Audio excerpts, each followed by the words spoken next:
Hello! Hi everyone. How's it going? Please bear with me while I finish setting up. I think it'll take a little bit of time for people to filter in anyway. Let's see. Double checking that the camera works. Oh, okay. So, please let me know if you think I should change any settings. Tell me if the sound balance is alright. And let me know if the color needs any adjustment with the camera. I think it's a little tilted. There we go. Maybe.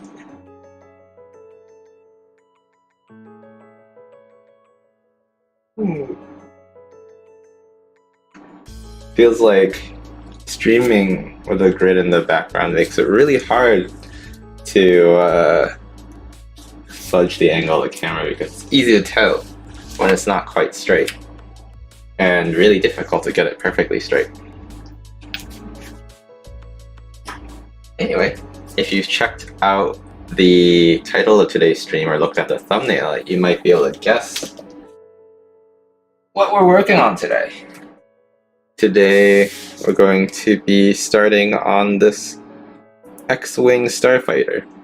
It's a super tiny kit, but I think it's a good first thing to do from start to finish because it's so small. So, let's open this up and see what's inside. First thing I noticed when opening this up is that it doesn't even come with an instruction manual. The instructions are printed on the inside of the box here. Really saving materials here. No extra paper needed to make a manual. The runners, on the other hand, are all just inside this one bag. Let's open that up.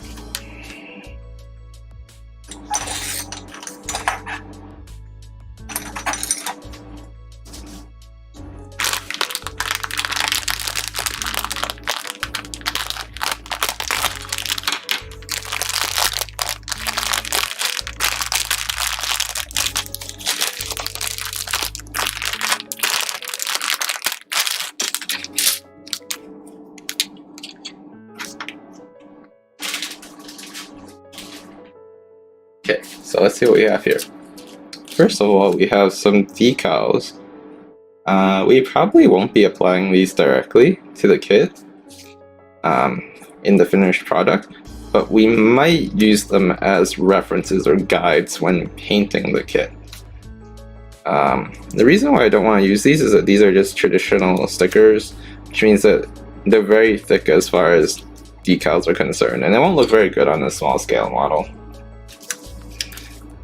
Let's see what we have here. We have A3, A4, A2, A1. Let me get something to hold this knife that stops rolling around.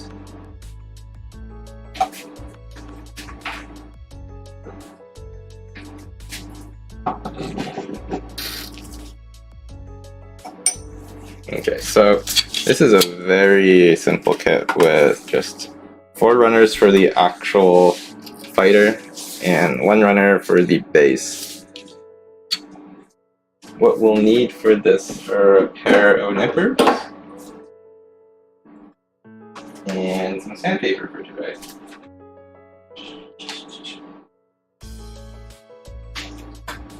So I actually have 2 pairs of nippers. Actually, let's take a different one. Give me a second.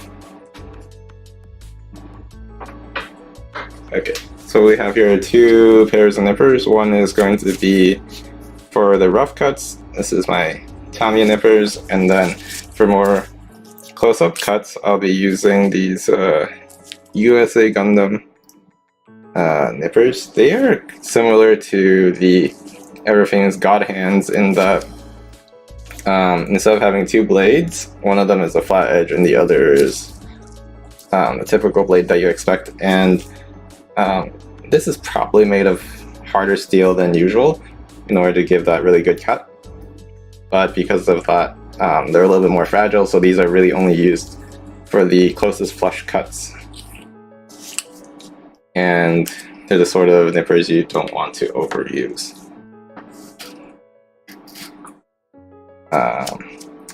And the last thing is some sandpaper.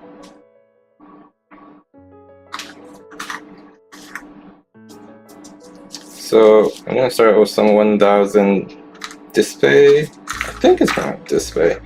And I'm also going to take the sanding stick that I have here. It has some 600 grit on it, but I don't want to use the 600 grit. 600 grit is really used for removing material, so I'm going to replace this sandpaper.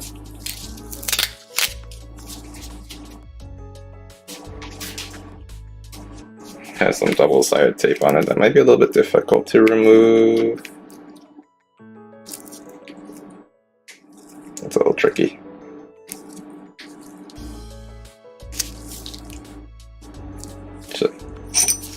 Do this.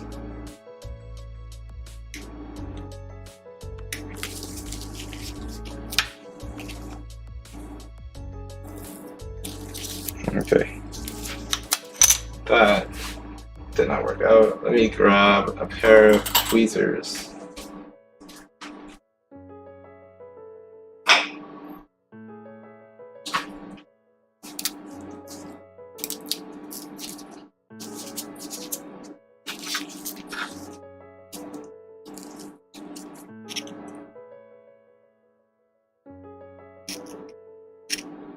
Okay, I'm going to use this knife to lift the tape and then the tweezers to grip it.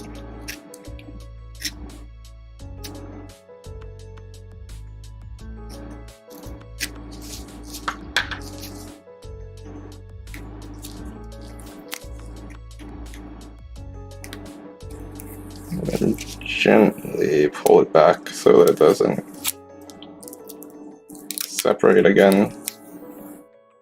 It's actually two separate pieces of double-sided tape.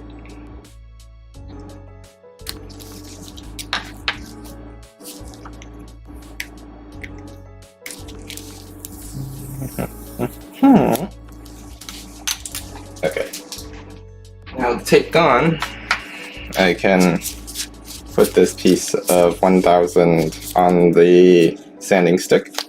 And the nice thing about this display sandpaper is that it comes with adhesive on the back. So I don't need to apply double-sided tape, and it's not going to leave behind double-sided tape later.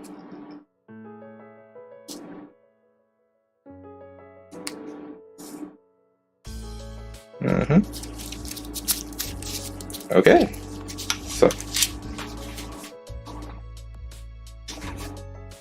what I am going to do is just follow these instructions and try to assemble this kit.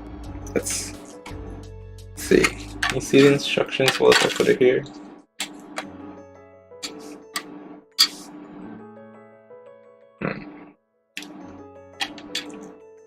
Okay, I will do this. Let's see.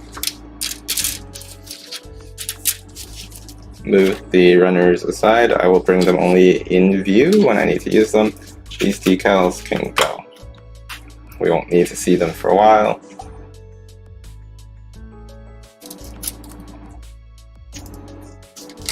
Okay. Let's start cutting pieces out, I guess. Today we're just going to do a test assembly of the kit, and then maybe move on to priming depending on how far along we get. After priming, if time permits, we might start painting, but I think we probably will end up using today to decide what colors I want to do rather than actually start painting, because even in the color decision process, we need some time to pick out the colors and maybe even mix some paints. Okay, anyway, so see, the first part that I want is A212.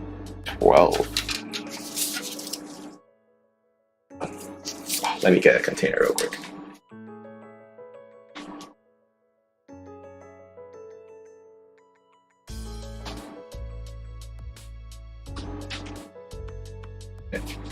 Here is my maracas. Now, actually, this is Tupperware containing all the little nubs from projects, and this is where nubs from this project are going to go.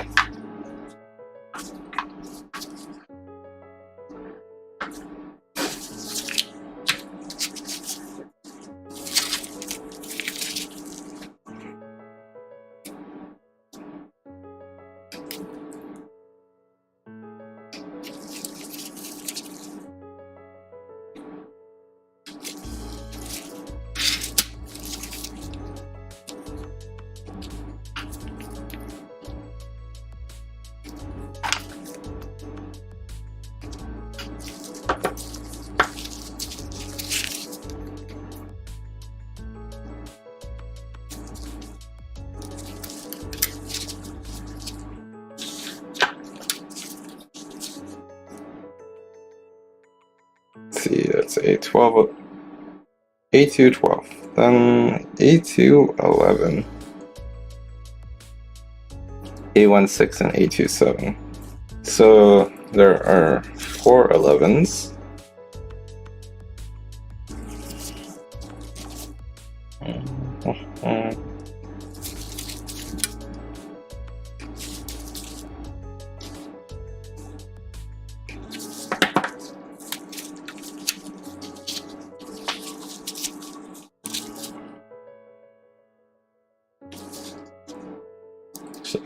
Give me one. I'm gonna move this light that's actually preventing me from seeing my monitor.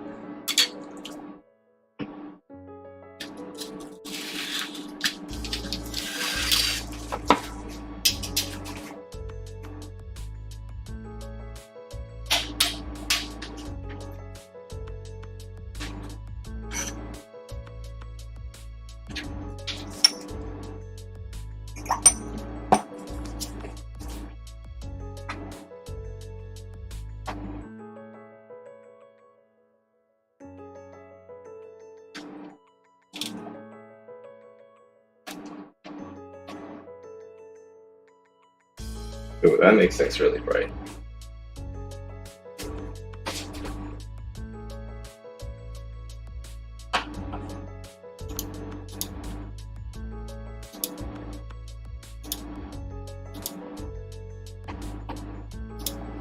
Okay, there we go. Actually, it's fine.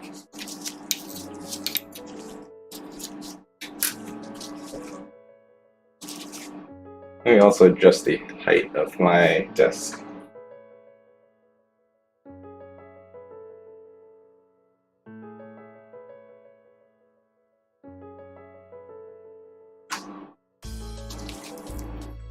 Okay, this is better.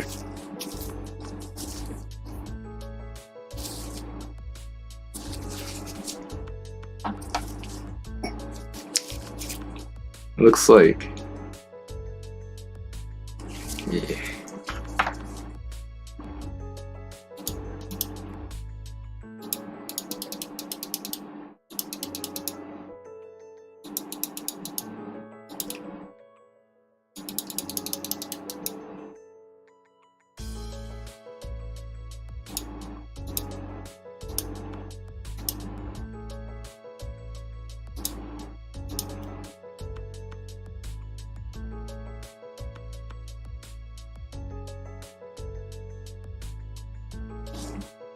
Actually, okay. This is still a work in progress. I still don't know how I want to do all of my lighting and camera settings, but bear with me as I try to figure things out. It seems like, well, for one problem, I want to be able to see the details of this piece as I'm working on it. So the focal distance has to be very close to the camera, which means a lot of the background is going to be kind of fuzzy. That's just going to be the way it is, unless I have an autofocus. But if I have an autofocus, it might not be able to capture whatever I hold in front of it, because the camera might try to focus on the background instead. Right now I'm using OBS. It has some settings that allow me to manually tweak the camera, but it seems like a problem with it is I really can only interact with it using a mouse. I wish I could use my keyboard to adjust those settings without needing to open them up. Someone knows how to do that, please let me know. The other problem is that I have two lights on my desk right now, in my workspace or on the table, and one of them is extremely bright, and I had it in front of my monitor, which actually prevented me from seeing anything on the monitor. Not a very good place for it to be. So right now I'm trying to move it around and figure out if there's a better place to put it. Right now it seems like the best place is directly in front of me, which also happens to mean it's just gonna blind me. Great. What a fun time.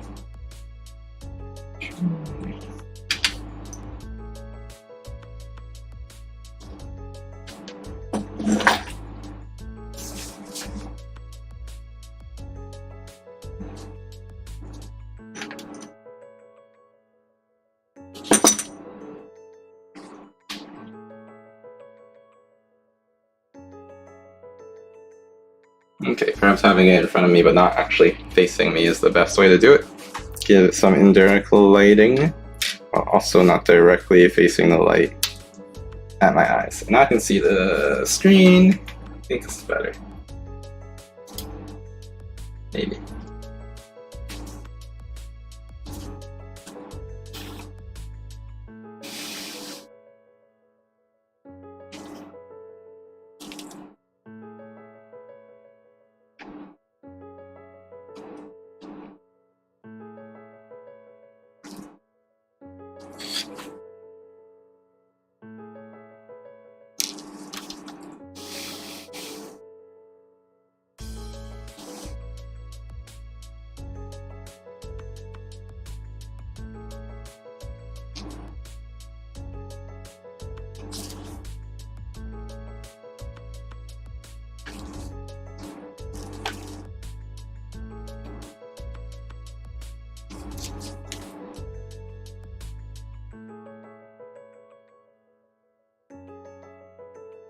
Okay, I think this is a lot better.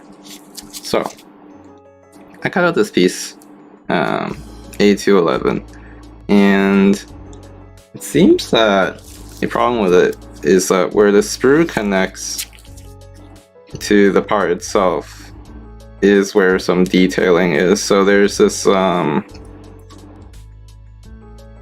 this panel line of sorts that runs lengthwise along this thruster, and that's somewhat obscured by this connection here, this nub. So I'm going to need to be careful about how I cut that out, or else it'll damage some of that detailing. So instead of using the nippers to completely remove this, I'm going to use a knife. I might also need to bring out the scribe to deal with it.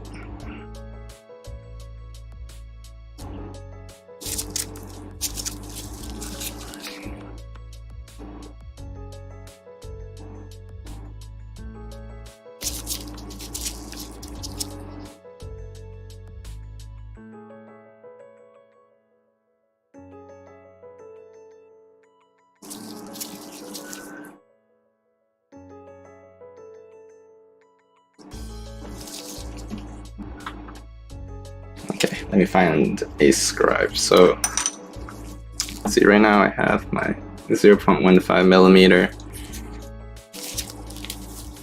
I don't want to use 0.15 millimeter here. It's a little bit too small. So let me go find a better size.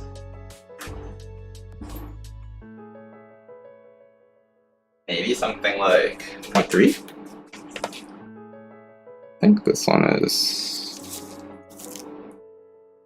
0.3.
This isn't quite as straight as I wanted it to be.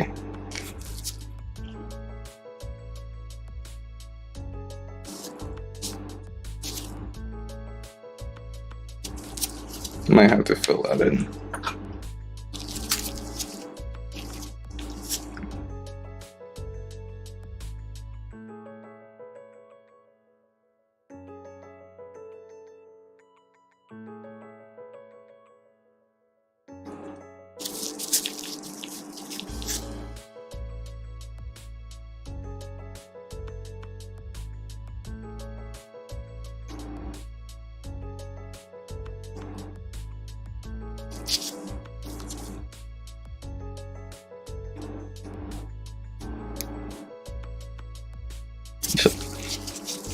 Okay, let me try changing some settings again.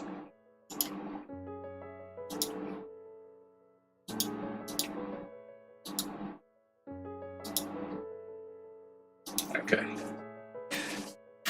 let's see. Let's do the sounding.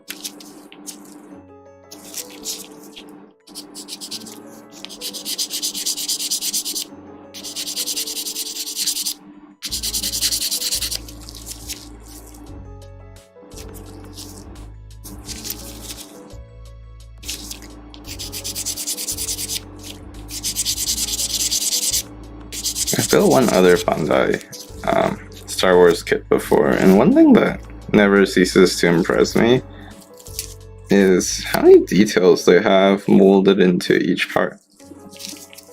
Like, this is a single piece, but look at all of the little, I guess what you call greeblies on the surface of this thruster right here. It has like different pipes along the surface of the thruster, as well as clasps to hold it in place, little rings to brace it, and it even has different textured areas too, like this part of the armor or surface has a different surface than this part. This is actually a textured surface. Anyway, every time I work on one of these sort of kits, it really awes me because those are details that are much smaller than the nubs that I'm trying to sand away. Okay, so next part that I'm going to need is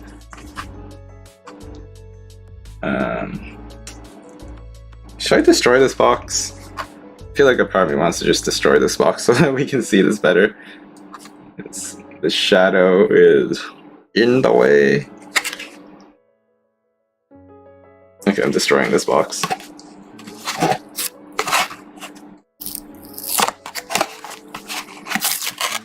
Uh-oh. I really am destroying this box.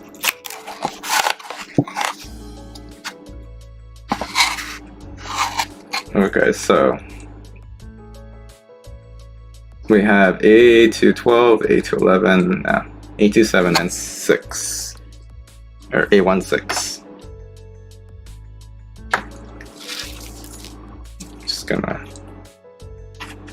just gonna go completely out of focus every time we're not looking at it.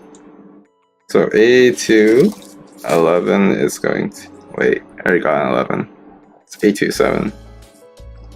One of these flat pieces.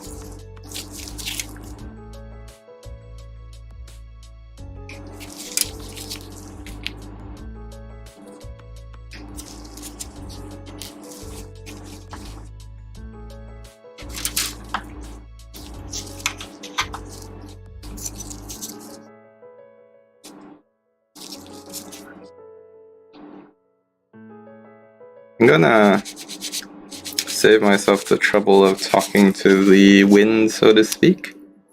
I don't know if anyone is actually watching right now, but if you do speak up, I'll respond. Otherwise, you can just enjoy the ASMR of me building this kit.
So while the previous thruster piece had the sprues connecting to the crevices in the part, this one doesn't have as much of a problem as the previous piece.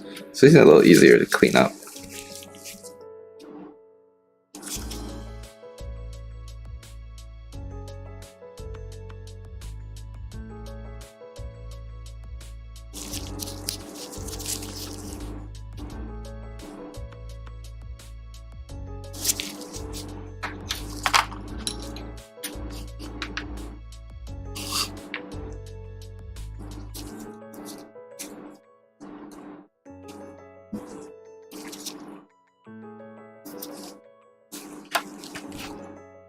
Let's see.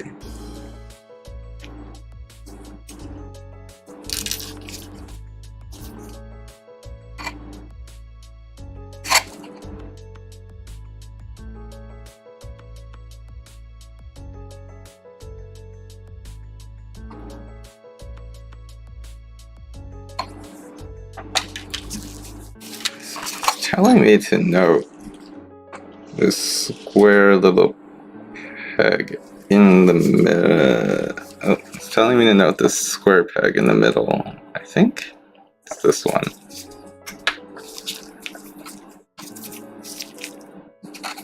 So that means this side is up.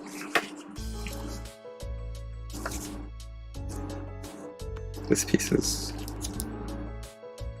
going to go here. It's also a little weird. I wonder if I'll have a hard time removing that piece later. I probably will. It's okay.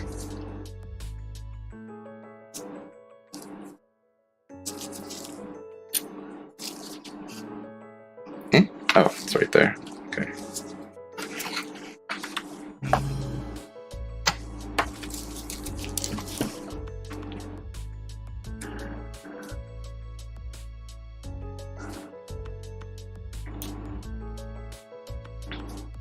I imagine this piece might be one where I paint it as a single assembled part rather than as separate pieces.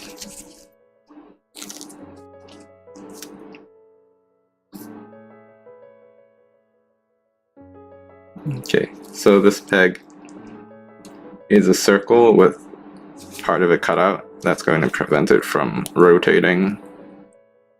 So it's only fixed to one location. It's kind of weird. I wonder why they did that instead of just having a rectangular peg. This rectangular peg definitely can't rotate. It also seems I forgot to cut a part of this.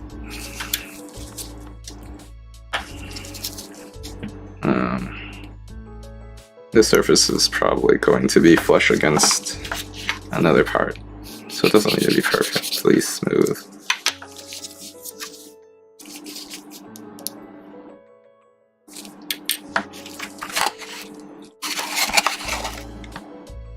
Okay, now for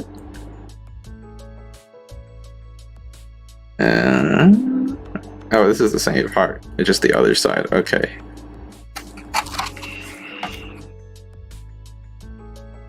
You know what? I'm gonna finish killing this box after all.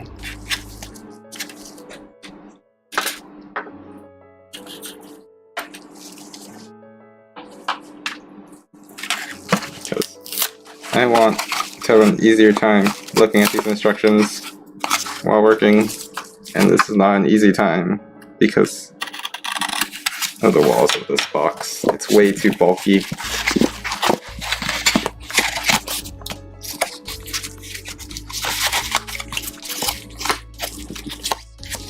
Okay, there we go. You guys might not be able to see it, but I can see the instructions.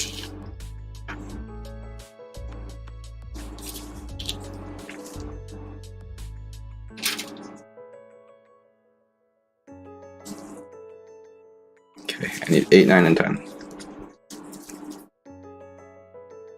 Actually, let's do A15 and A211 first.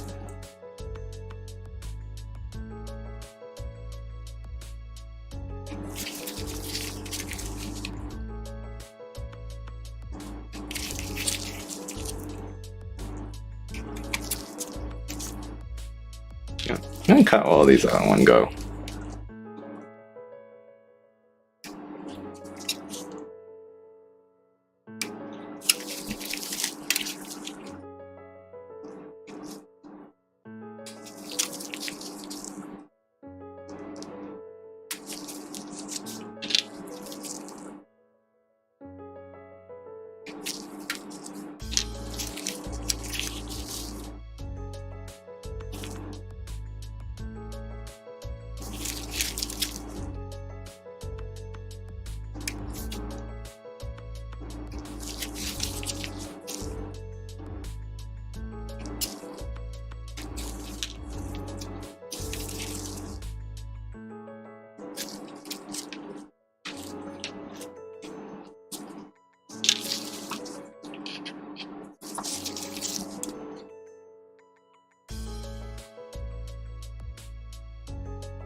I'm too afraid to cut close there.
Get back real quick.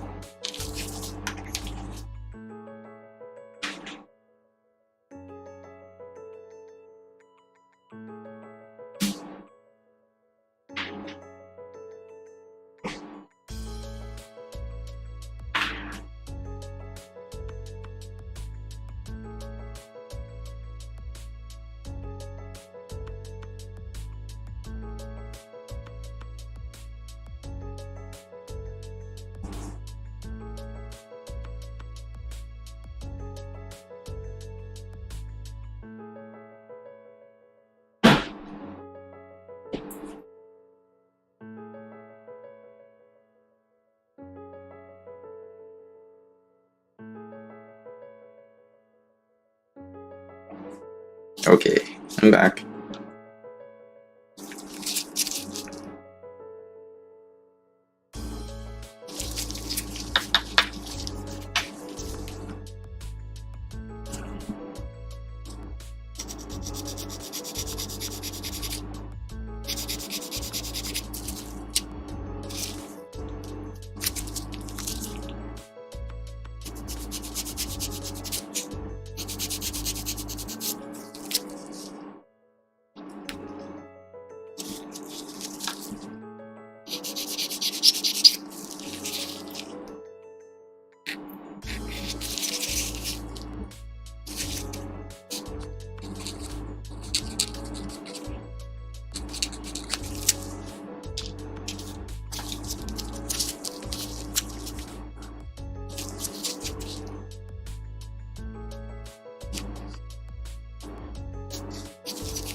How wide is that plate?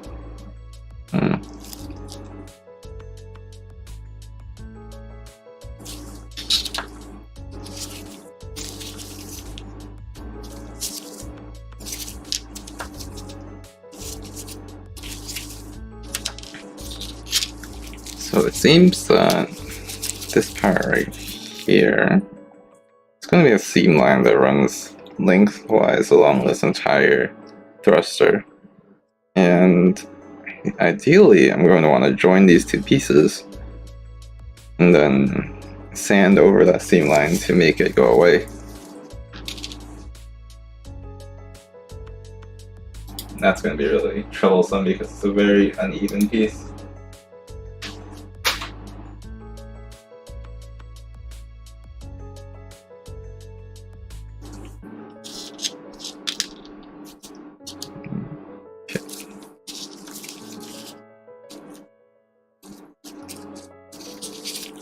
Where does this go?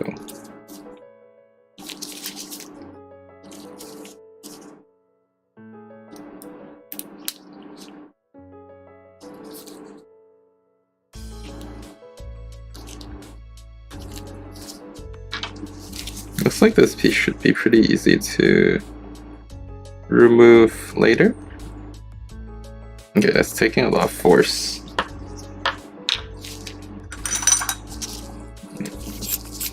I wish I had more plastic tools for separating parts, because steel tools, while strong, might be a little bit too strong, unfortunately. That's all I have right now. And what I mean by too strong is that sometimes they might scratch the plastic itself while trying to separate them. Anyway, it's like that's a method for separating it. Once I finish putting this model together, I'm going to want to separate it into its component parts and then wash. And for it to dry properly and to be cleaned in all the corners, it's going to need to be completely disassembled.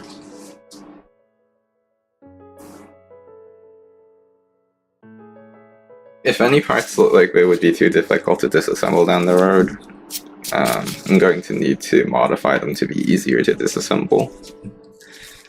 And then when I actually do the assembly, I could use glue to put it together.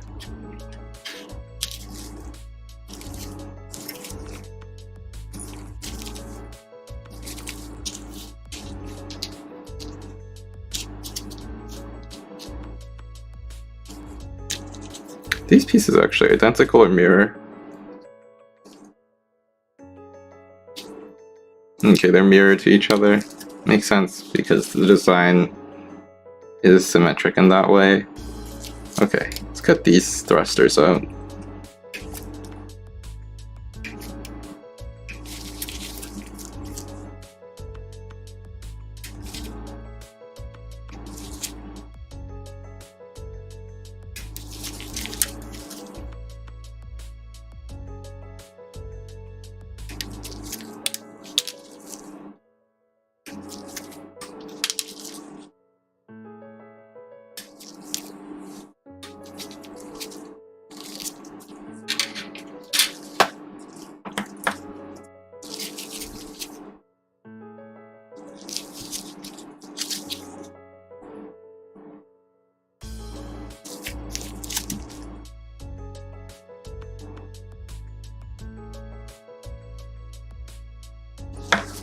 I'm afraid of making this cut again because it's too close to some details or overlaps some details.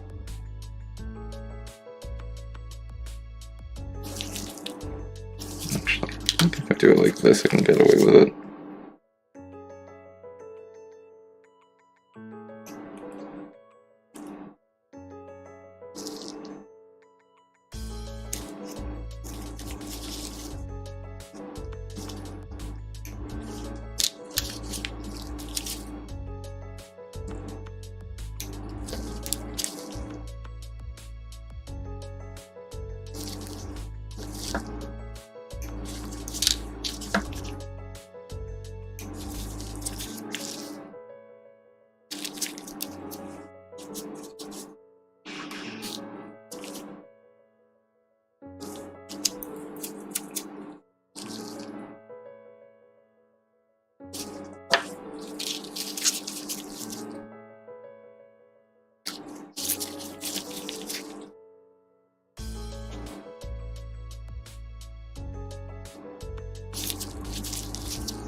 A little knife tip.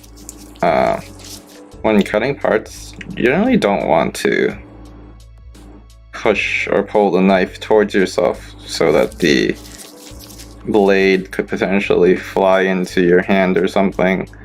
Right now I am basically doing exactly that. And I am doing that confidently because I'm actually not applying very much force at all. Which means I am in a lot of control. If I had to apply a lot of force, then if it ever slips, then it will go flying and I will end up cutting myself. Which is why I would not recommend doing this if you have to apply a lot of force.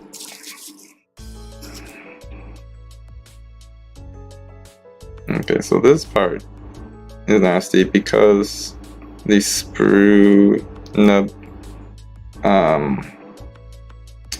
is obscuring some details, so I basically have to bring the details back.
Sorry, I was bringing the piece really high up because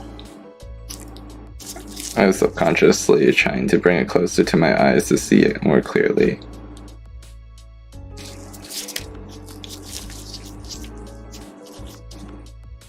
I wonder if I should do even closer focus.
That was a scary moment.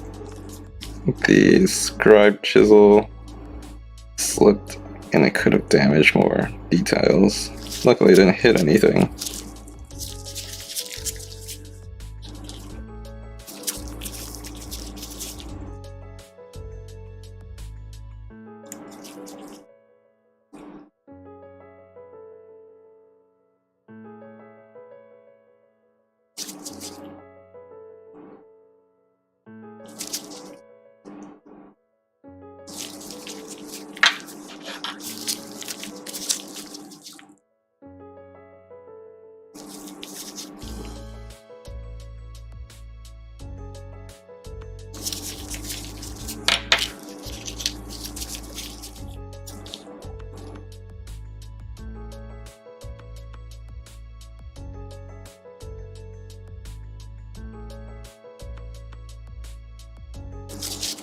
Maybe I need to make a little closer focus after all.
Okay, looks like I really need to get some sandpaper for that.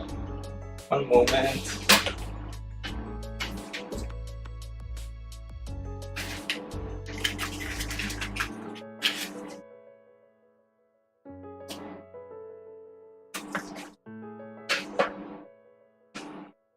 Okay, this is a small slice of 800 grit. The reason why I'm gonna go with this instead of just using the sanding stick is because the little space that I want to sand is so small that the sanding stick won't really quite fit in there. It's this little crevice right there. At this point right here, there's a little groove that isn't quite smooth.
I just realized these grooves. Hey Azu, how are you doing? I just realized that these grooves are not actually parallel. They're actually like really narrow triangles. Which means that this groove that I've been working on also needs to be a very narrow triangle.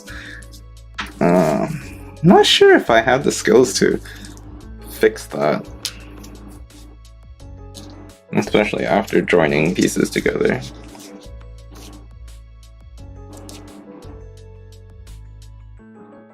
I think I can just pair all of these up right now.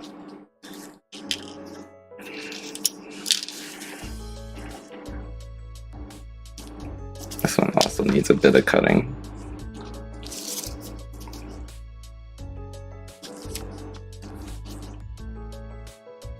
Just finished work. Nice.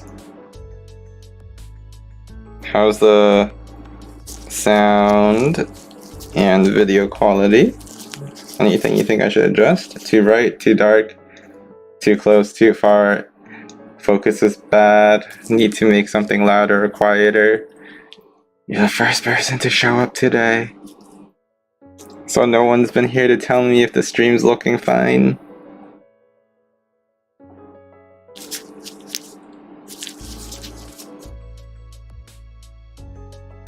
Yes, I tried a little bit, 20-something polls, and then I gave up because I remembered it's probably not that good for me anyway, but I kind of wanted to have them for the memes.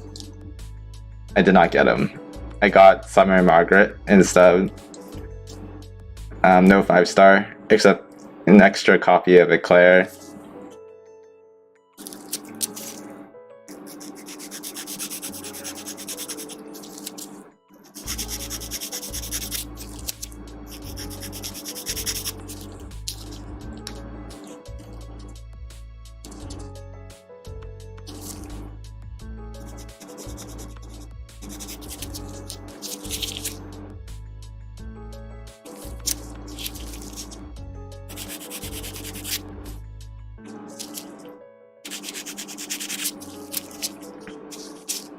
been asking a couple of different people this, but what color do you think I should paint this guy?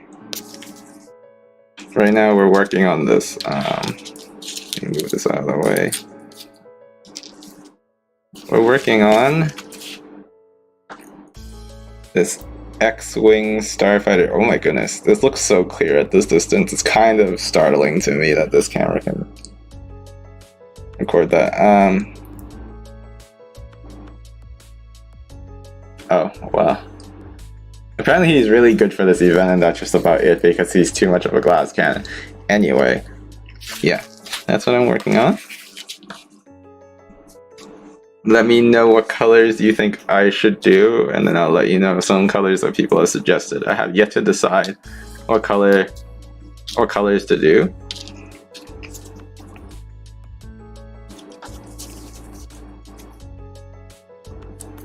And I think we'll be deciding the colors today during the stream.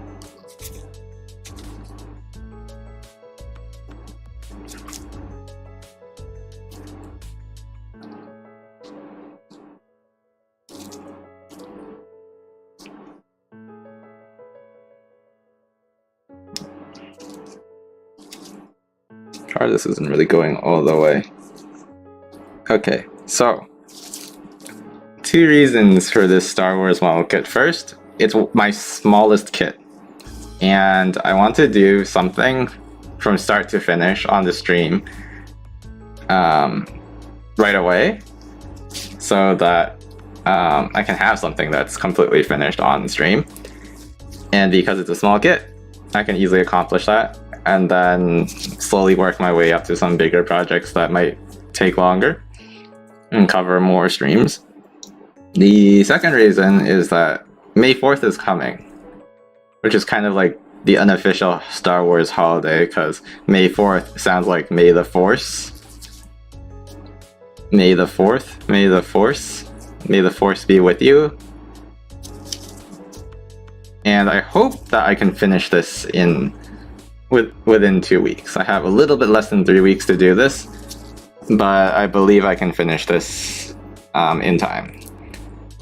Optimistically, I think I can finish this in 1.5 weeks, but I'm not 100% confident in that, so I'm giving myself more than 2 weeks to finish this.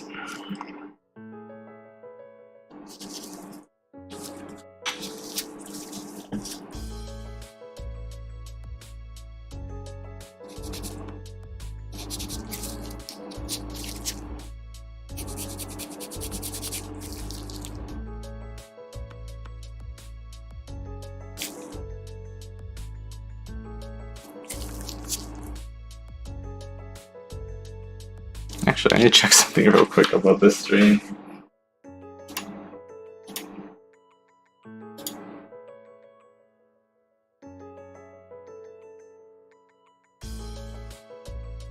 Okay.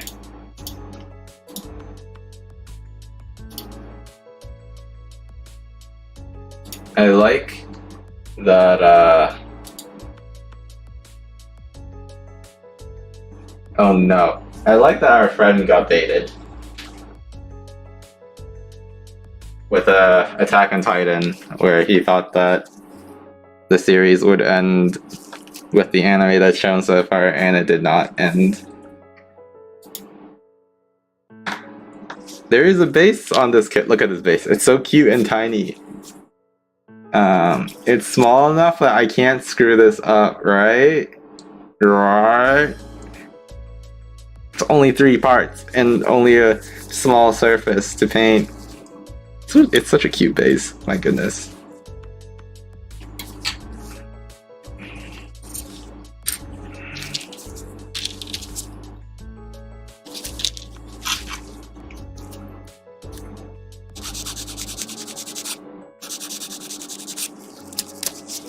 I shouldn't try too hard to make this sanding perfect, because I'm going to need to apply some glue to it anyway, and that's going to screw it up.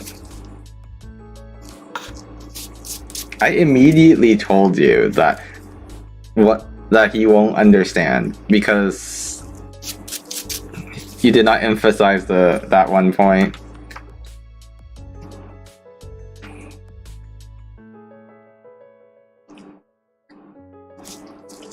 You merely told him that the season was over. You made no indication that the series was over, or rather that it was not over.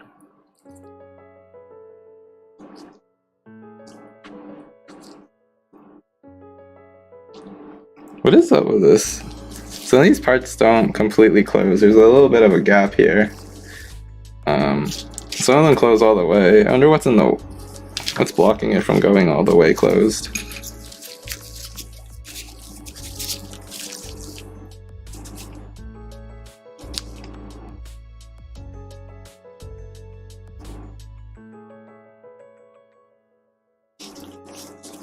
So do you have any colors you might suggest that you want to see put onto this kit?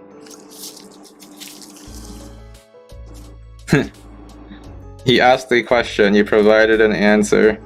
It might not have been the right question to give him the information that he needed, but you did what he asked, or you answered the question that he asked. I think I might have to... Oh wait, there's a piece of plastic crap stuck inside the piece. That's probably what was keeping it from closing up.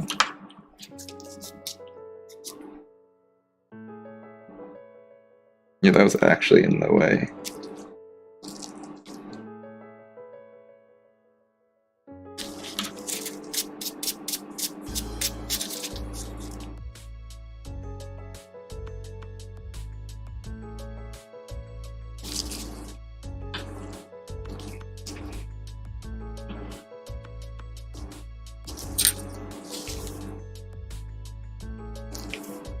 Oh, hey. Wait a second. This is the only piece with a round peg. Every other one of these have square pegs. Why is that? Why does one of them have to have a square peg? Or why does one of them have to have a different peg?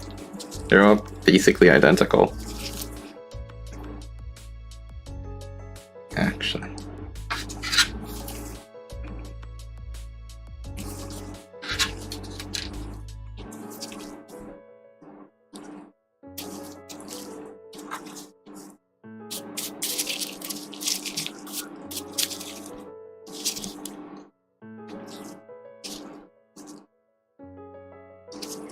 Do you want a very evil looking X-Wing? That's really funny because this is like the Resistance X-Wing, complete opposite.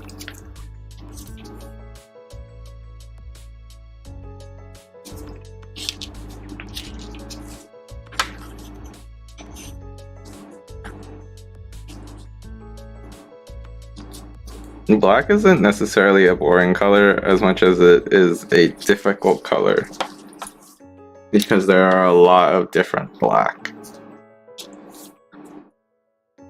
Okay, let's see. So these two are basically identical, except there's a slight difference in the peg. One of them has a peg that has more exaggerated features, and like this one, this U-shaped peg is wider. It also has a split down the middle. I don't know which one goes where. Split one probably goes in this hole, because this one has an extra piece of plastic down there, so I'm gonna guess this one goes here.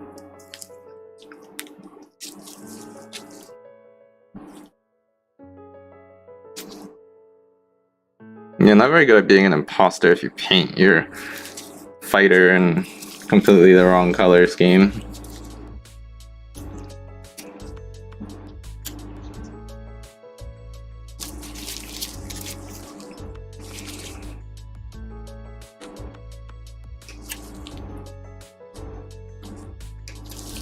Yeah, you hear them good model kit clicks.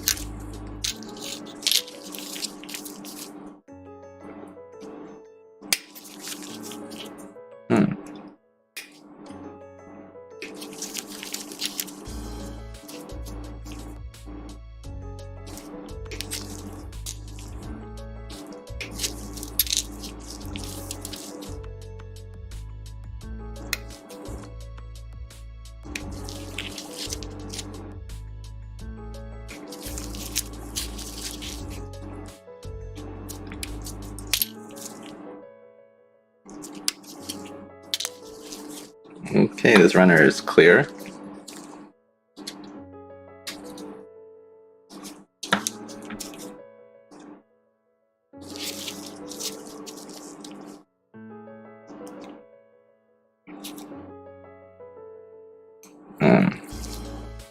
Anne suggested to me that I do it in a sort of nebula color scheme, so dark blue, purple, pink, light blue, like stardust.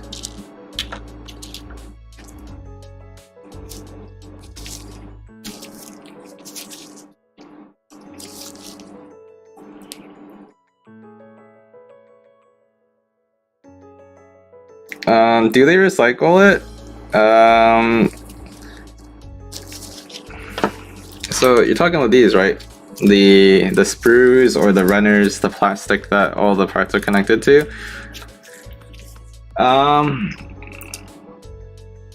They're made of polystyrene, so they sort of can be recycled. It is actually so much plastic, you're right. There are certain kits that specifically are recycled plastic kits, but it's not like the normal person will send these back to Bandai and have them recycle these parts. Most of them probably just go to normal like landfills or recycling centers and stuff. In general, plastic is pretty difficult to recycle. It's more difficult to recycle than most people anticipate. They just think that they just melt down the plastic and ta-da, magically it's reusable. But a lot of plastics lose a lot of their beneficial mechanical properties when you try to reuse it. So a lot of plastic actually doesn't get recycled in reality. One neat way that people on their own recycle these sort of things is that they actually just reuse the material. Like, some people will cut pieces of this plastic and glue it back together to make other things. Sometimes they will take clear runners, like the ones that laser parts come in, and they will make beam effects using the plastic from that. Other times people will do things that are a lot more elaborate and basically make a kit out of the leftover plastic. Like, they take the leftover plastic from a Gundam and they make another Gundam. But I don't think they get recycled any more, any less than your normal plastic.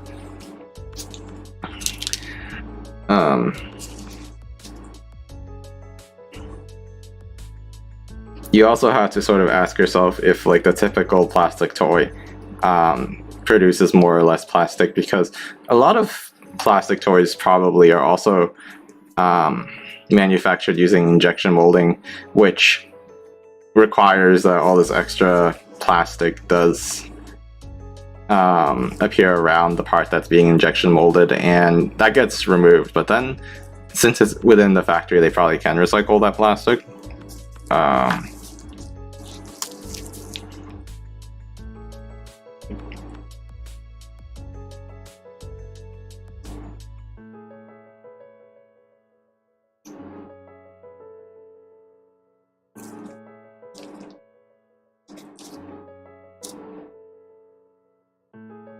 They're actually pretty cool. So the people that are able to turn this sort of trash plastic into works of art are pretty impressive to me.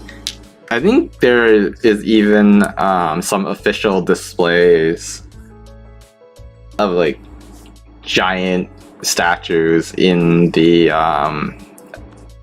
official Gundam manufacturing plant that are made in that style. Could probably very easily Google and find pictures of that on the internet.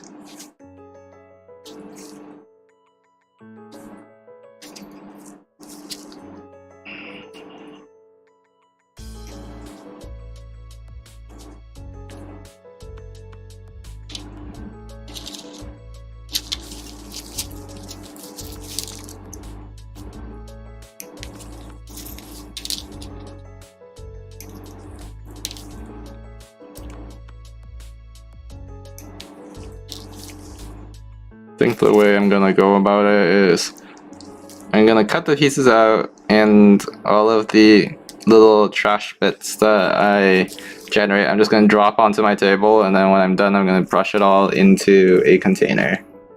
This container over here.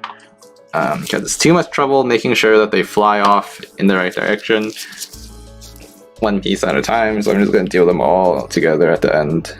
Maybe do a bit of vacuuming as well, because some of them are probably gonna fly off my desk.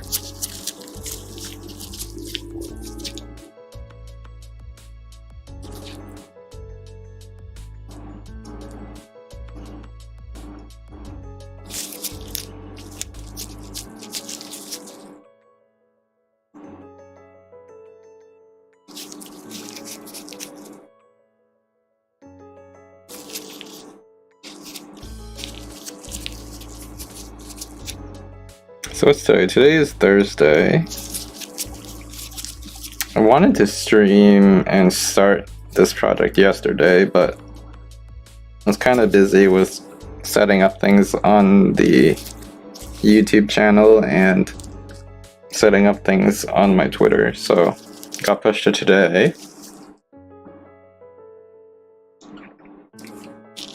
I think that probably won't stream tomorrow, but I might stream the day after because I have some work I really need to catch up on.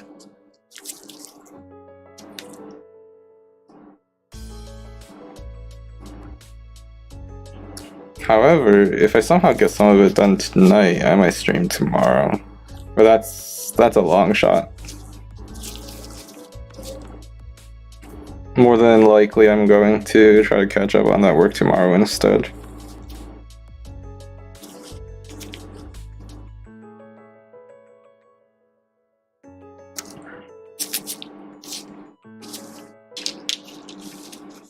Do you think the grind in World Flipper is really that bad, Azu? I feel like you get through it really fast and then you end up going like, okay, I can just not worry about it.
I'm actually still not done with the boss rush event.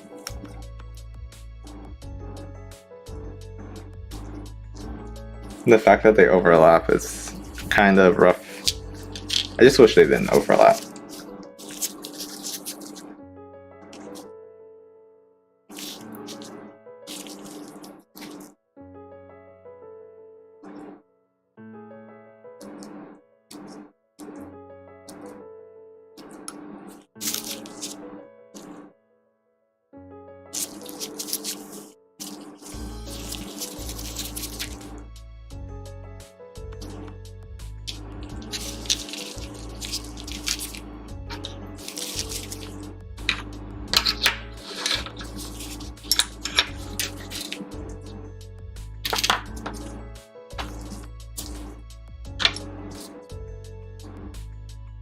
See, 1000 grit. 150 runs is a lot, but it doesn't feel like that much when spread over 2 weeks.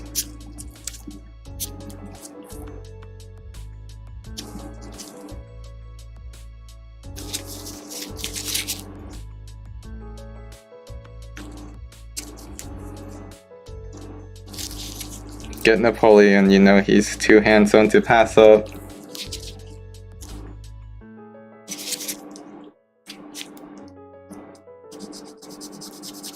Doesn't matter at the end of the day who you use your SSR ticket on in FGO. What do you want to get out of it? Pick the husbando of your dreams.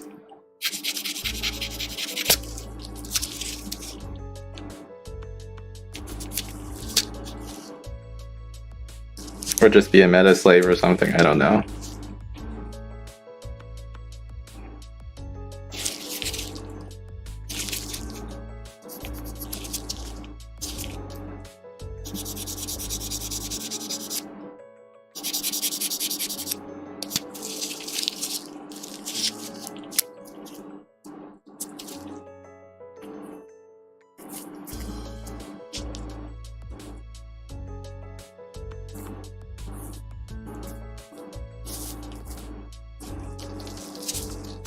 How does the 1000 grit sound today to you?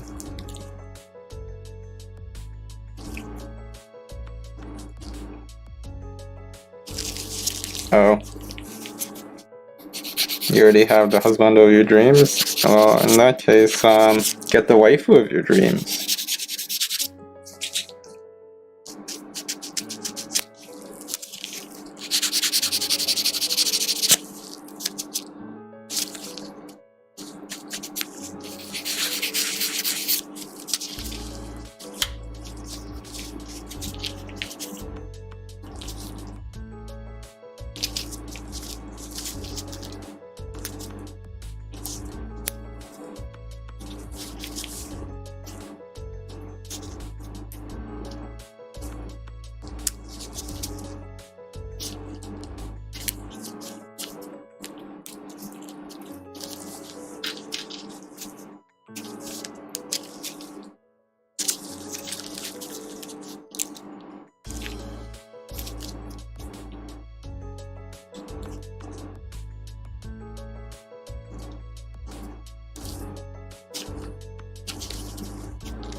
She is not there. You don't get to choose the waifu of your dreams. Okay. Just gonna sand this part now.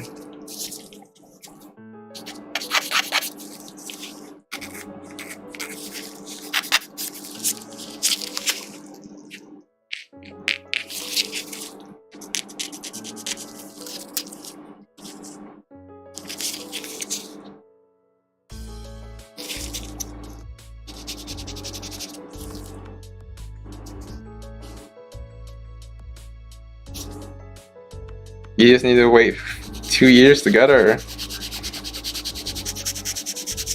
longer than you've played the game, isn't it?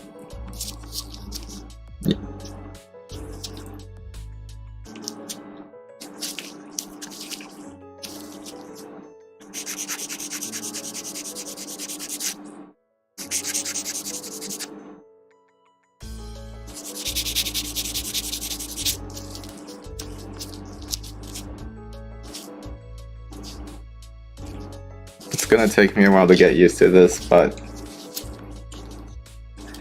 every time I work on a part in front of the camera, I have to hold it at a very particular place. The correct height, correct distance from the left to right, but also correct distance from the camera, because it's not auto-focusing. If it's too close, it goes fuzzy. If it's too far, it's also fuzzy. So it has just the right distance. Also, when I'm sanding, I really want to brace my arms, my forearms against the table, but I don't want to do that because if I do that in sand, the entire table and camera end up shaking. So I have to sand without touching any part of the desk, which is actually requiring more stamina than I thought it would.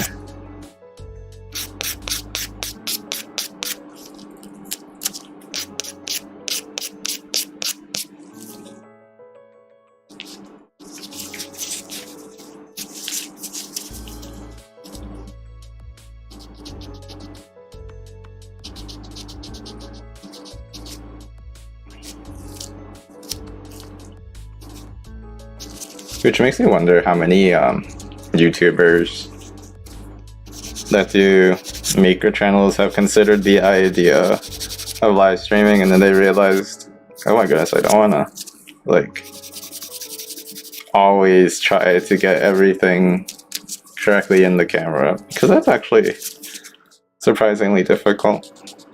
I find myself drifting off a lot of times, but I guess that's something that experience might help. Also, the other thing is that if I'm looking at this part, there's a camera in front of my face between the part and me. It makes it hard to see the part sometimes.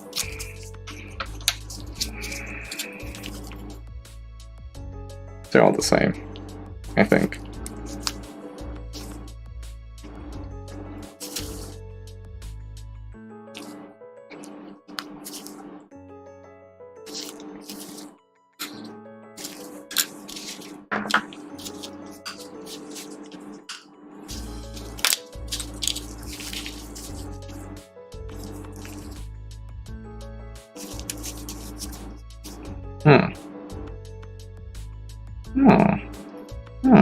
Which way is up?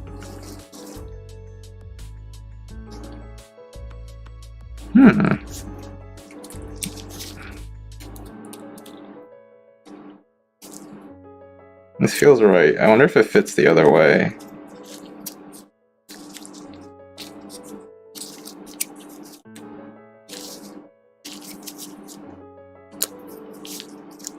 It would not fit the other way. It would get jammed. Okay. So, I was checking that because sometimes, well, oftentimes after I finish assembling the parts, or sorry, the kit, and then completely disassemble it and wash it, none of these parts are labeled anymore, so I don't know what is what based on labels anymore, and sometimes I don't know how things are supposed to fit. Other than, oh, I just jam parts together, and if it works, then it works. If it doesn't, then it's wrong. Probably not the best way to do things, but hey, here we are. The weirdest part about working on this kit is how similar this kit is to the larger counterpart.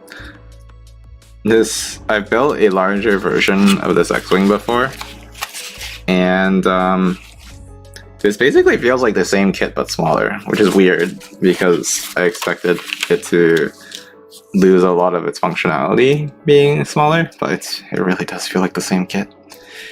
Okay. Next part is the body. Pretty sure I can cut all these pieces out without confusing them.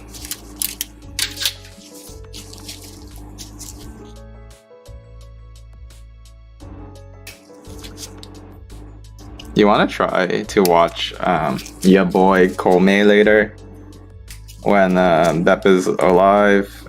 He went to take a nap. We also have that OVA to watch.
Oh, it's like I got a DM storm. What is going on?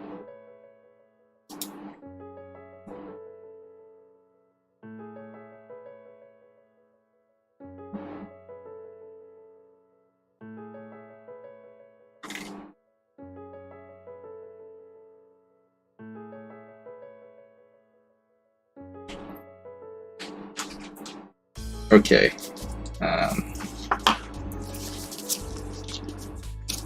Kind of clean this up.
Time for sanding.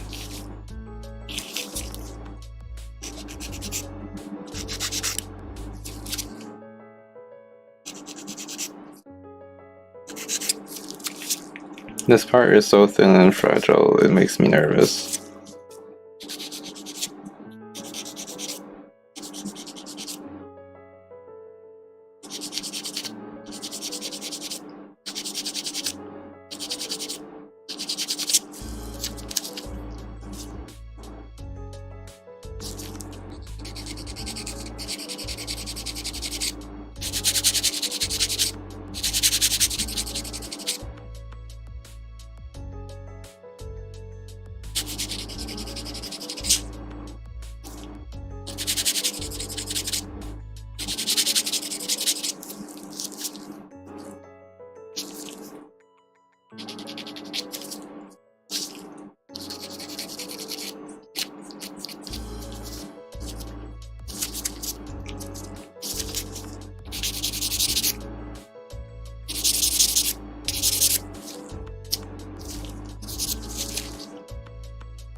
So what are you up to, Azu? Grinding World Flipper or grinding FGO right now?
I haven't done my dailies yet today in that game.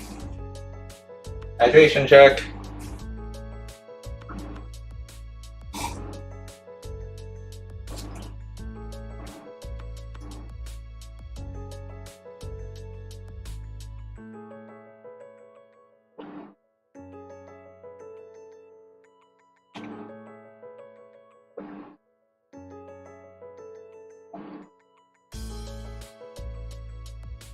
I want to keep my glass of water in the camera, but if I do that, there's a chance that flying plastic bits might fall in it, so I'm keeping it very far away in order to not eat plastic, although I'm probably breathing a little bit of plastic here and there.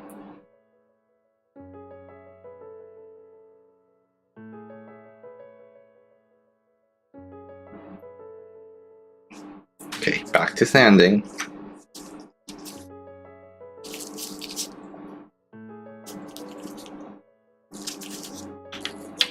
I wonder if it's better for me to cut first and then sand. It feels like so much extra work, but I feel like it's better. It gives me more control over how much material is left.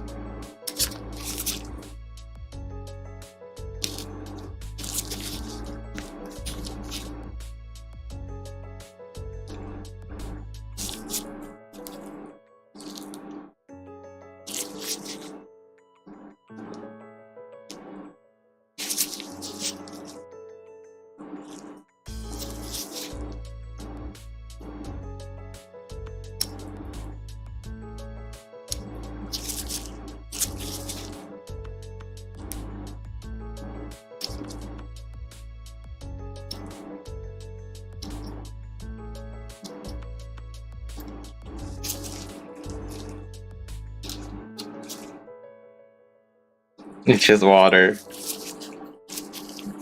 It's not oolong tea, Azu.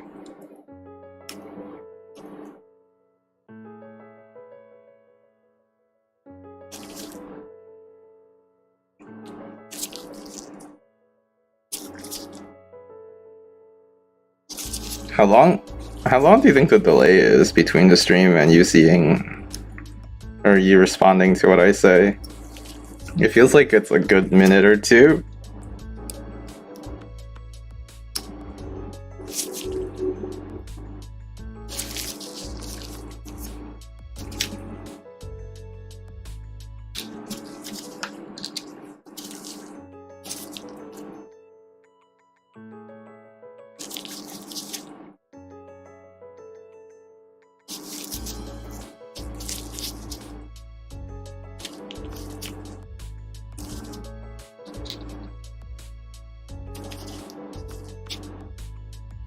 Some of the molded details are very shallow, so I'm probably gonna have to go over them with a scribe to deepen them.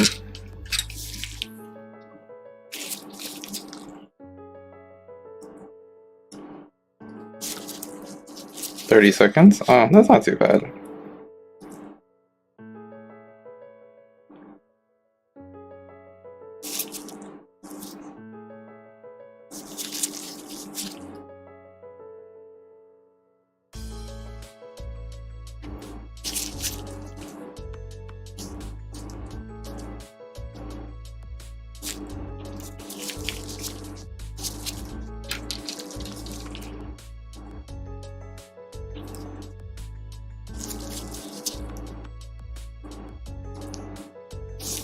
if I recall correctly, in the full-size kit, the nose of this fighter is one solid piece. So I might try fusing it together at the front, but not in the body.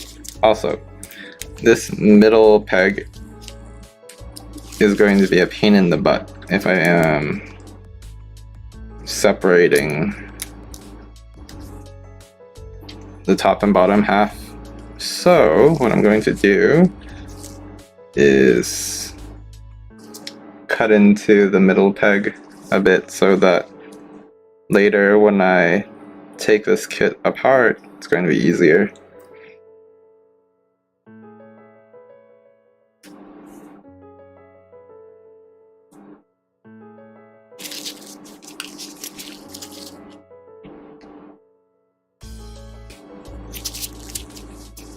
Some people don't do this at all. Like, they leave all of the pegs completely intact and they have the easiest time disassembling and reassembling their kits, and it's kind of black magic to me.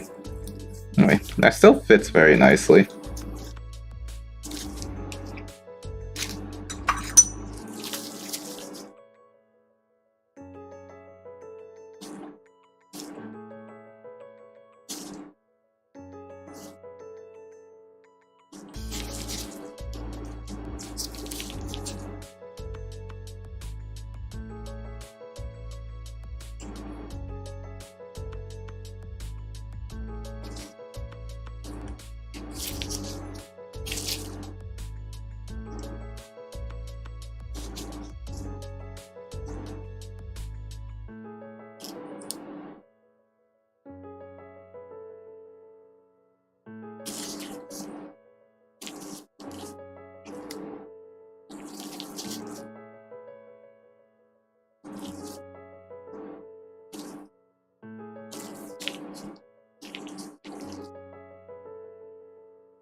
There we go.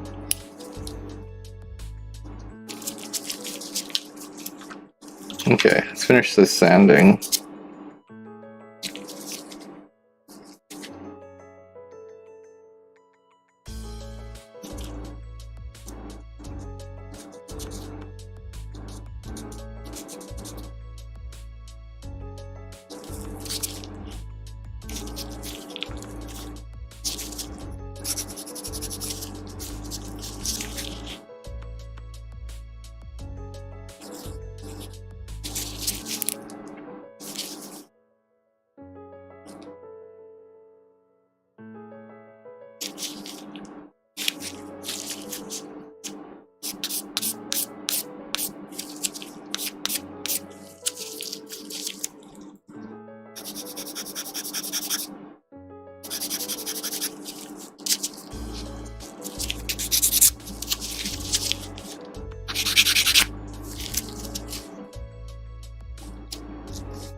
Man, this guy has so many details on the surface. I'm still impressed.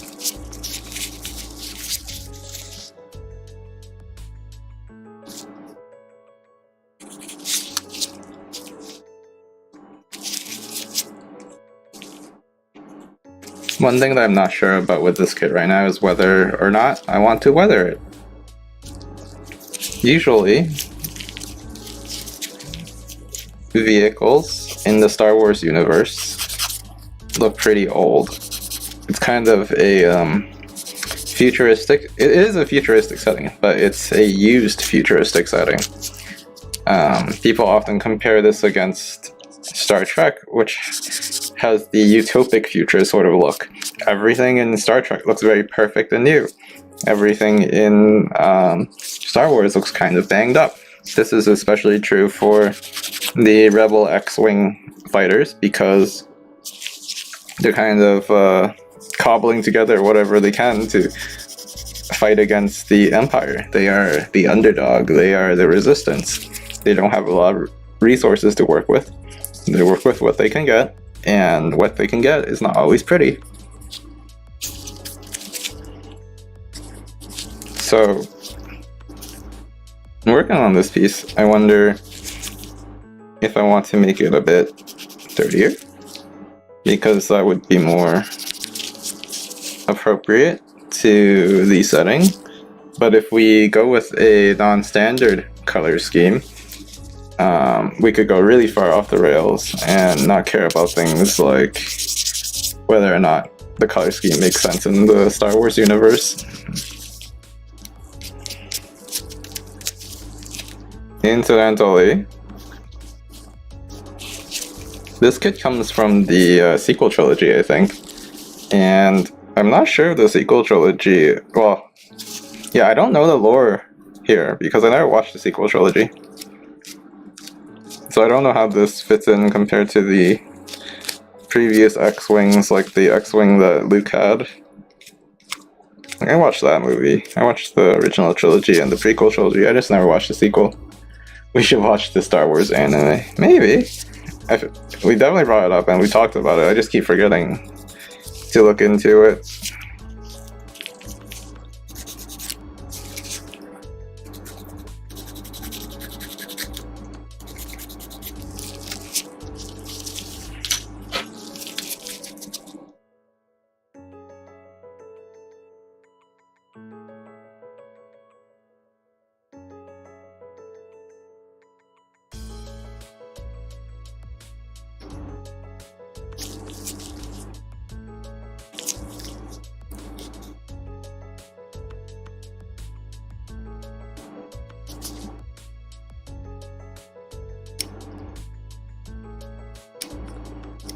Do you think it should be banged up?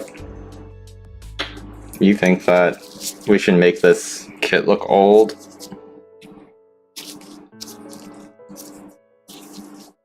I think it's fun. I haven't had much opportunities making weathered pieces, so I really want to do a few more things that are weathered and old.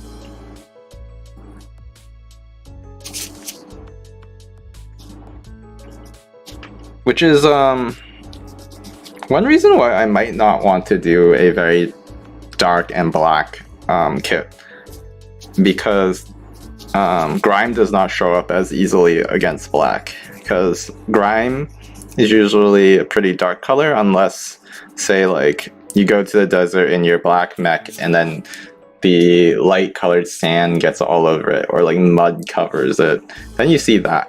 But like a lot of weathering looks dark, like burn marks, skid marks, rust. Those usually darken the appearance of a mech or a vehicle.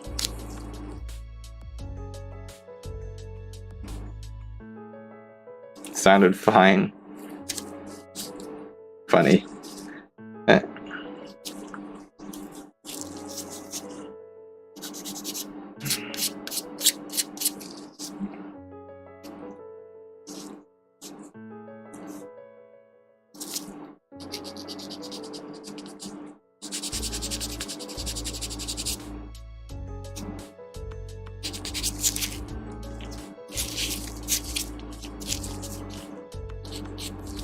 Yeah, okay. Hey, so you thought it sounded funny, but do you think I should do something that's banged up? Something that's weathered and worn? I should stop saying it because you think it's funny.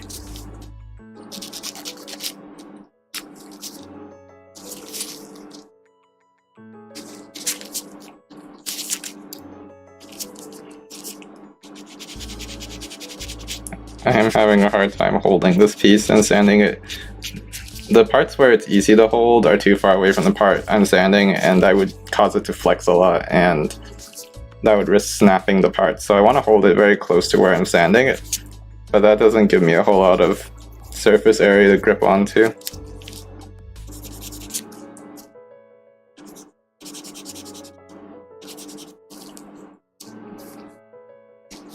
I wonder if Rai is going to show up. He said he would show up after his meeting. He had a meeting when the stream started.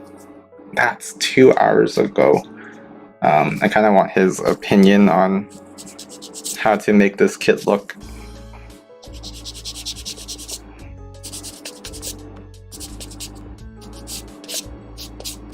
One thing that's kind of fun about recording the entire process of making a kit is that if you make a kit that's weathered, it kind of goes through a phase where it looks perfectly clean and new, and then you make it look old. And by recording it, kind of memorialize that state of the project.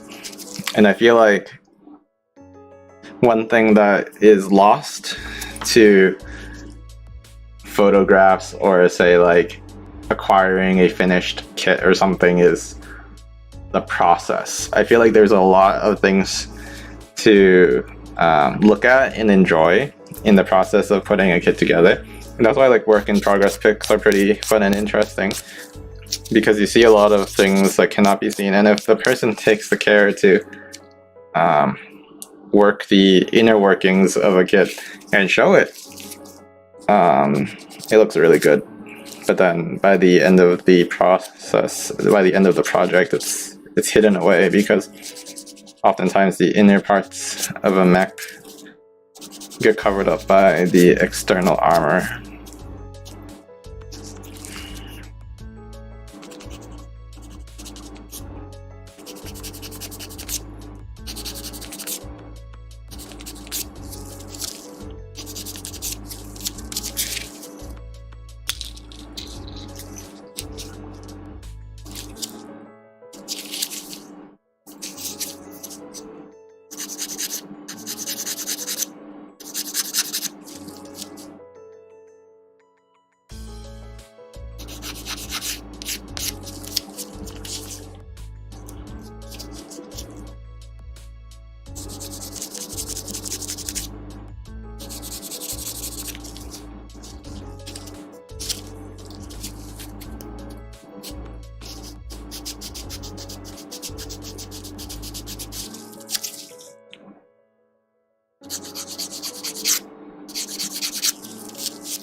Personally, what's funny is that my style tends towards clean builds. I want to do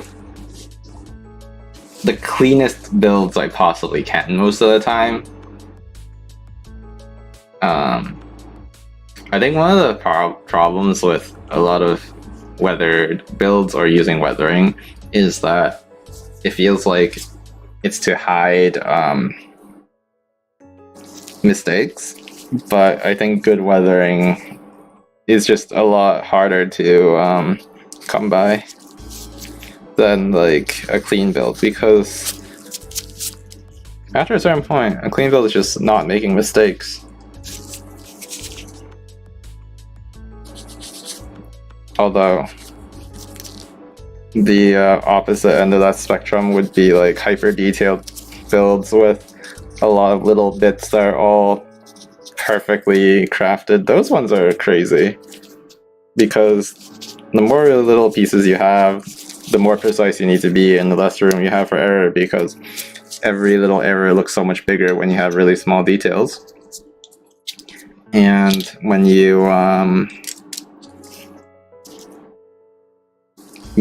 add so many details to a project, each detail is like an opportunity to make a mistake. I actually don't know which side's up and which way is down. How do I tell?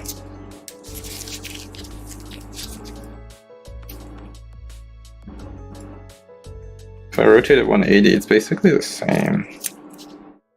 The main difference is the central part. I think the part with the tab faces up.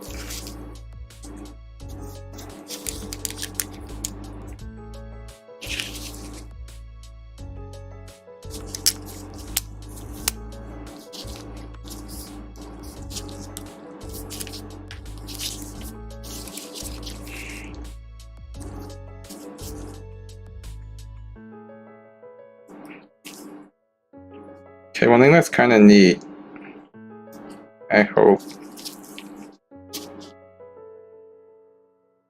Okay.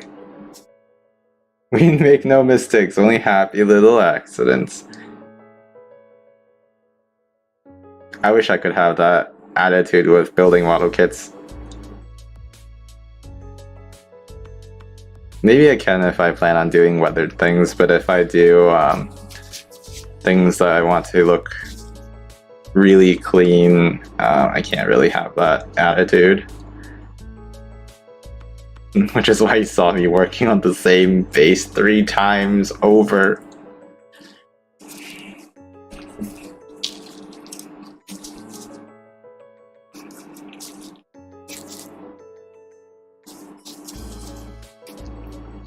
Okay, this piece is going to be annoying later when I want to take it out.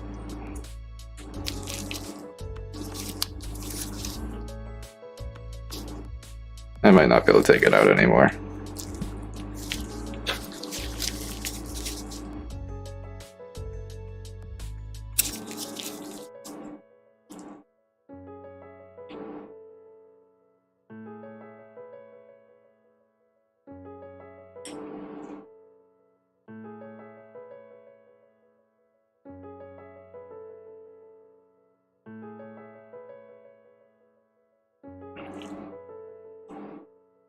Trying to wedge this knife in between the 2 parts and pry it open.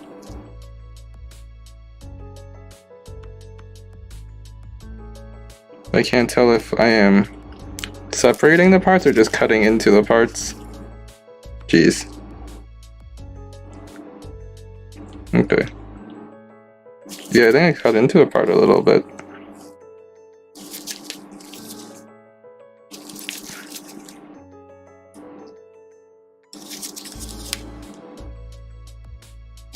Why is the backside so stuck?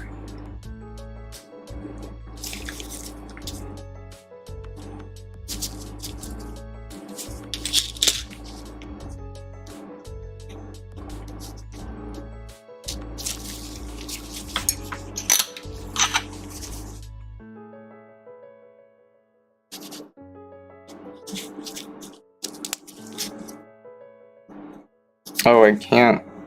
Okay, I should have observed the part more carefully before I did that.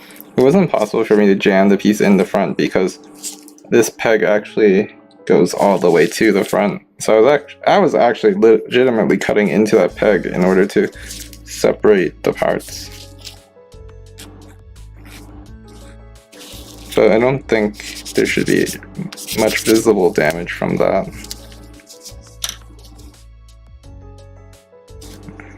Let's snip this back part a little bit though.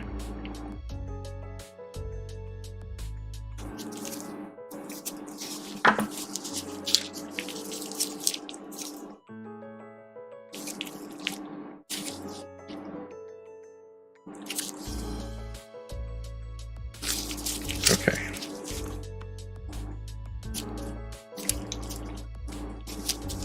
And then this goes in the back.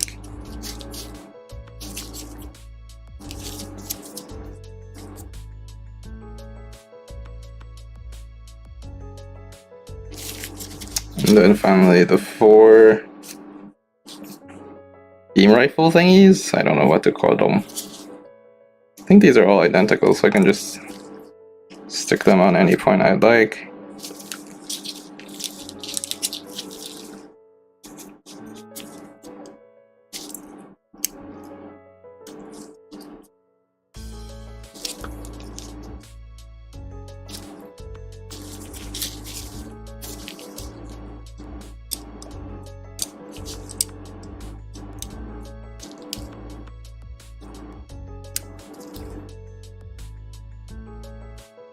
No, I cannot actually stick them anywhere. Like, that one doesn't fit at all.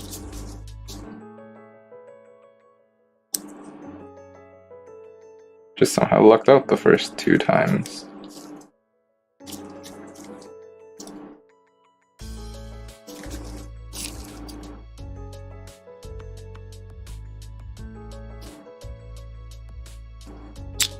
Okay, so this is the completed X-Wing. Very simple, entirely white, which means I have a lot of painting ahead of me in order to make this look good. He even has a cute little droid on the top here. You see that? See how many details this guy has? So many. Actually forgot to sand this a little bit, I think. I'm gonna pop this off. Yep. Yeah, I actually didn't sand this piece at all. What the heck?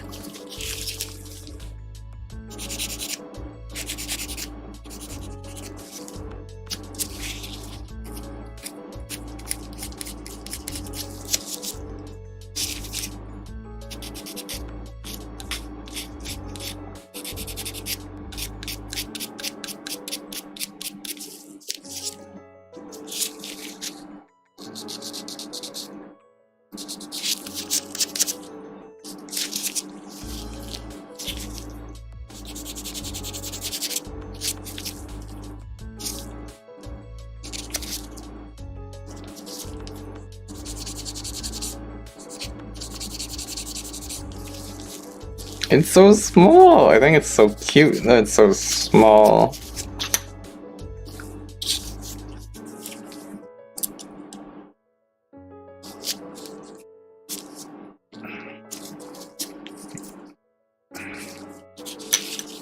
This kit is a...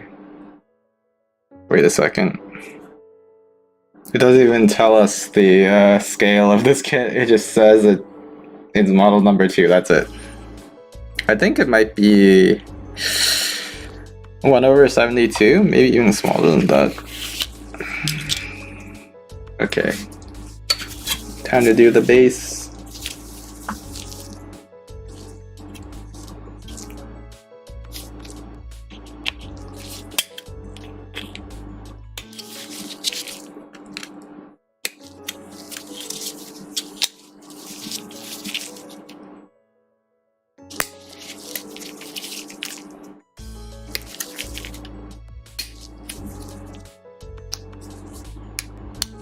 What is this? It's kind of a round joint. Oh, it uses a round joint? Oh, that's kind of weird and a little bit spooky.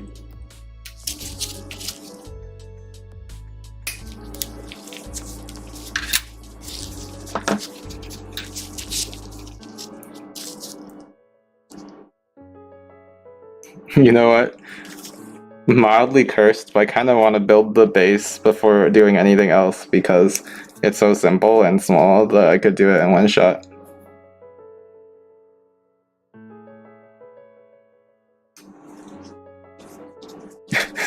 Are you telling people to skip 3 days because I'm gonna work on the base for 3 days? Please?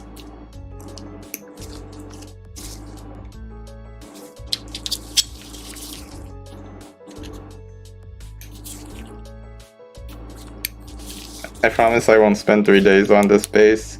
If I do, I'm gonna do it off stream. Or at least like it won't be 3 days of just the base. Although, the other streams were in 3 days of just the base. I think.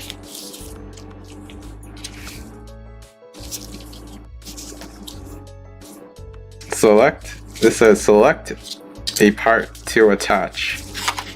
Right here. Oh, I feel like I should just attach it to the furthest back point because should I? Oh my goodness, wait a second. Is this angled? This thing. Can I? No, okay. Can I attach it like this? Okay. It's really weird. It has this gap on it when it's attached, and it makes me feel like it should be able to move back and forth using that gap, but I can't. It's like right there. It doesn't, thankfully, but if it could, it'd be weird. Okay, so here's the thing. This is just a circular peg, and it just pops right in and just sits in it. And that's so weird because it's not actually secure that way. It just depends on the fact that This kit is so small and so light that it doesn't need a proper joint to keep it up.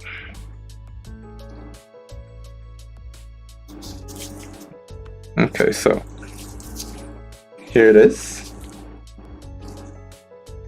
Attached to the base, kind of wibbly wobbly. Magnificently wibbly wobbly. My goodness.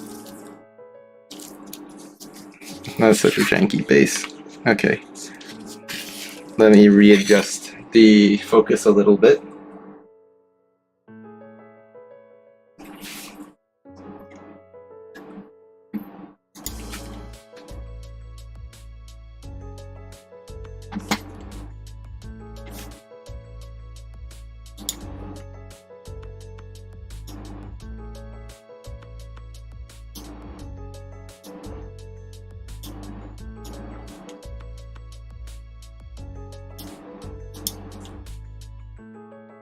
Okay, so move the camera just so you can see how small this kit is compared to your normal Gundam. Here's the X-Wing. Here is a 1/144 Gundam.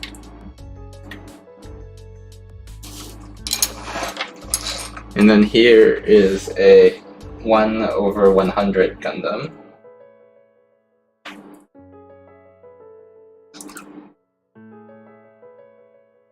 It's so small! Like, what the heck? It's so cute. Okay, what now? I think... let's decide the colors for this kit.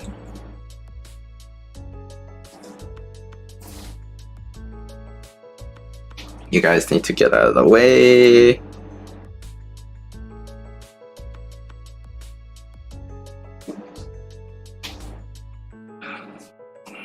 Okay, but first, let me brush off the crud from my workspace. Here's my big brush. Big brush, big brush. Here we go.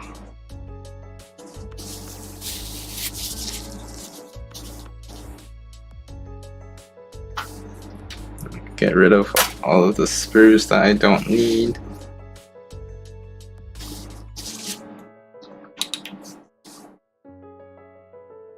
Cover it. Ow! Okay, sorry about that. It got caught on my finger.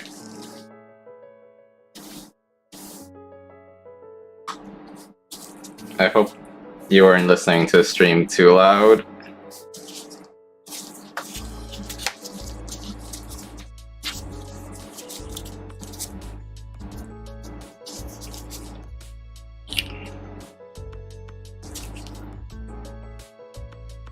Okay, I can move the nippers out of the way because I'm done using those.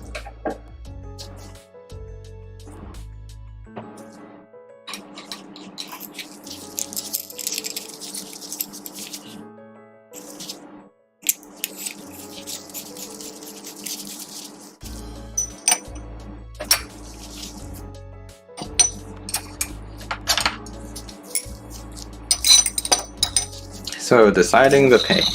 I think the main color of this kit is going to be white. And then I'm gonna go with the Nebula-esque colors that Anne suggested to me.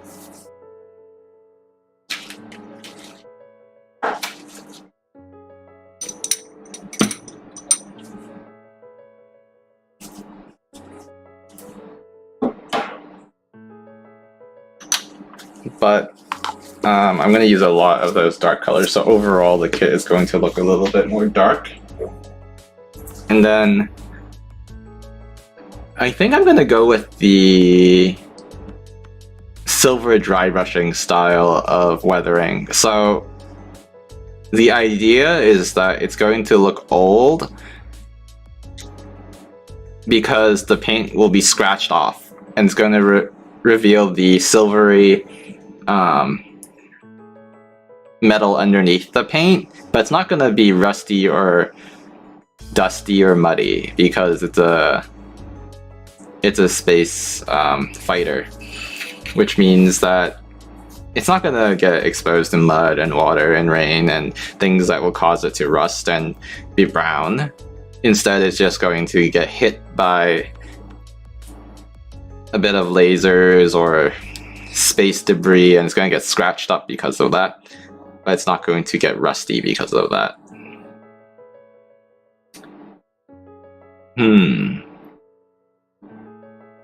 Okay, so white is going to be Moto white.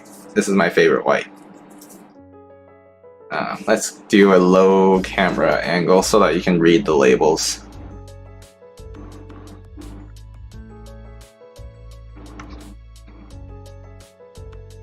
Yeah, okay, so can you see that? Moto white. So I'm also gonna move this stuff out of the way.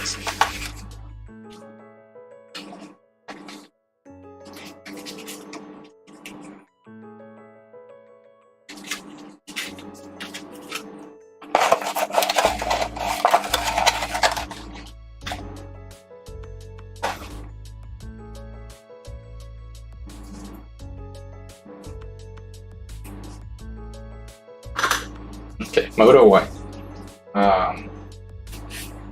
That I already have pre-thinned from the last project. I always have some white on hand because white is such a common color, so we can take advantage of that. I'm also going to need primer, I guess, before anything else. Primer is already there. It's gonna be Mr. Surfacer 1000. So let's put it like this.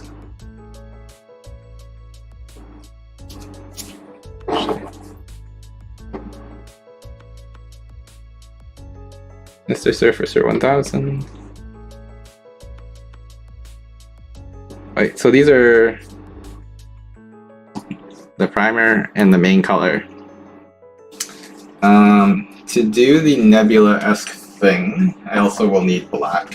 It's gonna be Mr. Color Black, which I always have a lot of.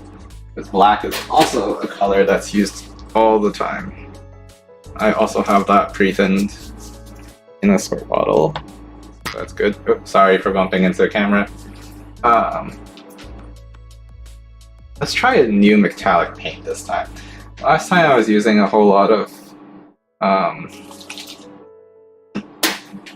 what was I gonna call it? Using a whole lot of armor, Moto armor / iron that's pre-thin in spray consistency.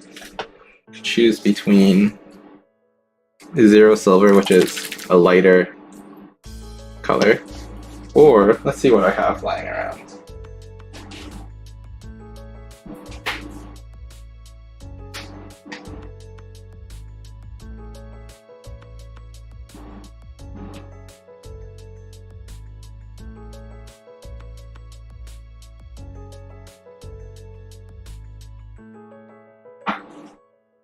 Oh, how about this? What's this? Oh, maybe I don't want to use this. This is I might use a little bit of this. Ultra Clean Gold. Or at the very least, I'm going to try spraying this on something and testing it out. And I might use this silver. These are the main two colors for the mechanical parts. The silver might end up being used for the dry brushing. I don't know yet. Because might end up doing the dry brushing with this Tester's enamel silver, but Tester's kind of crappy. Then again, I don't know about using pre-thin paints for dry brushing because that means they need to dry up a lot before they can be painted. But also, this is a lacquer. I don't want to do lacquer on lacquer, so I might end up doing enamel on lacquer for the dry brushing part.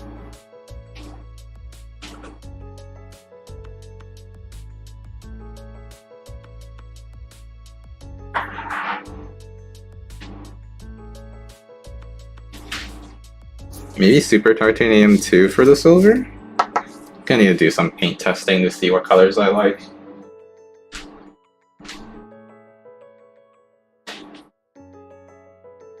Maybe I have an acrylic silver lying around somewhere.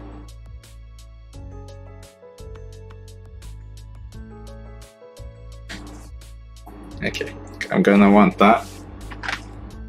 Do I have a neon yellow? Let me dig around to see if I can find a neon yellow.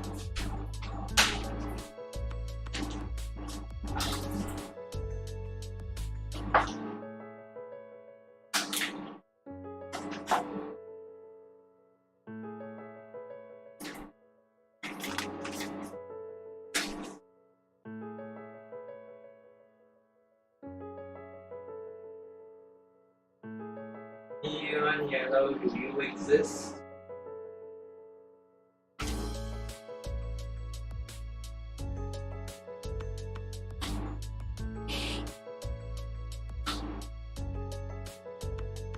Actually, no neon yellow for us. Let's just go with normal yellow based on the palette that my friend suggested. Normal yellow.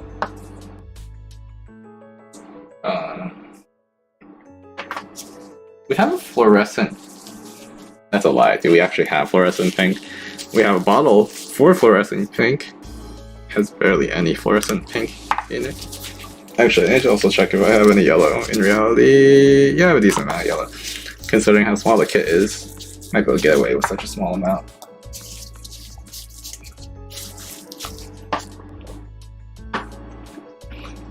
Let's see. Purple. I need some darker purple. The blues. Oh.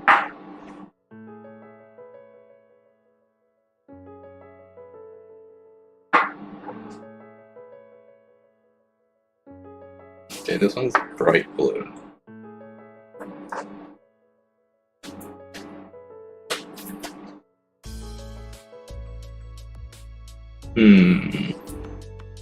Normal yellow? It is normal yellow. It just says yellow on it. What's not normal about this yellow? It actually is just called plain yellow. Like, it doesn't have any other modifiers to it. No other adjectives to describe the color. It is merely yellow and nothing more, nothing less.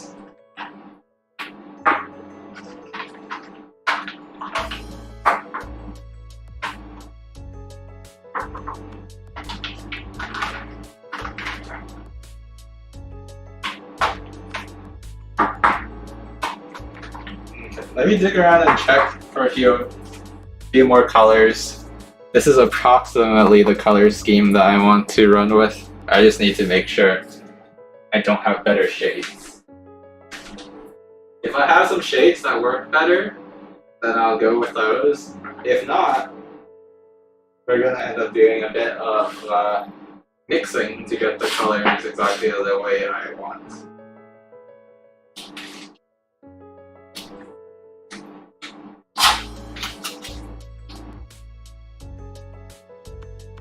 Right now I am basically dissecting my room in order to find all my paints because I have them stored in a way where I can't see all of them unless I hold them all up.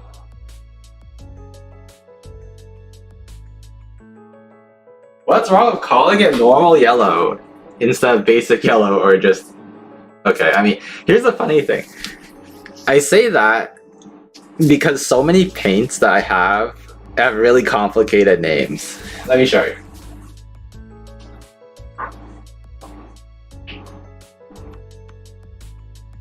Okay, like for instance, for blue, I have clear blue, bright blue, Susie blue, and sky blue. I might not even have normal blue.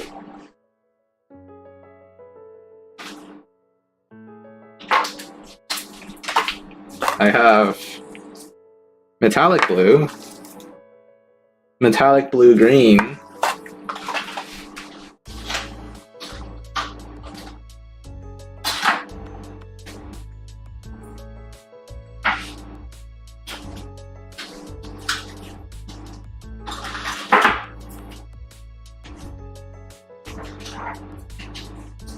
I need a better organization system for this paint.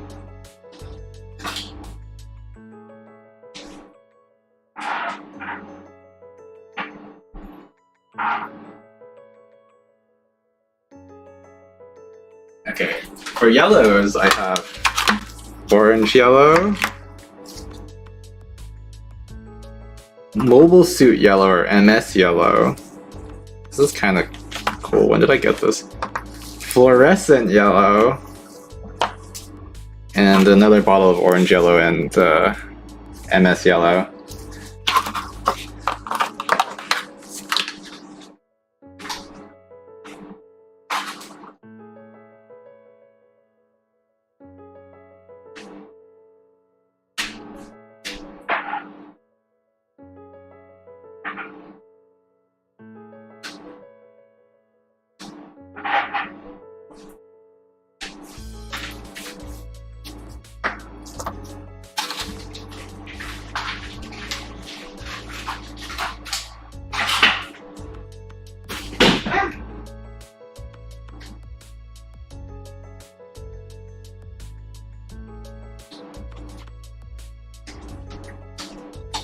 Okay, let's see.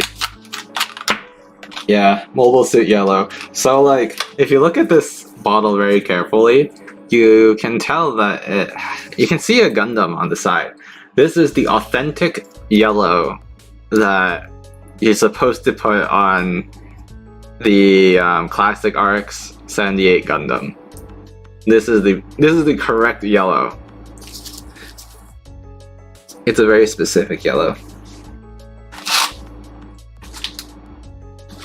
I'm surprised I don't have more dark blues. All my blues are very light.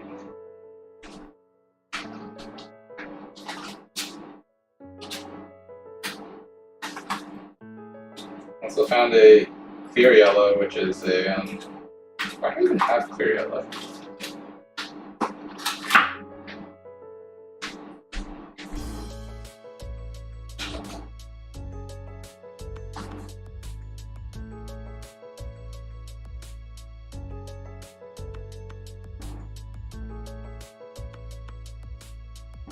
I have 2 bottles of clear yellow.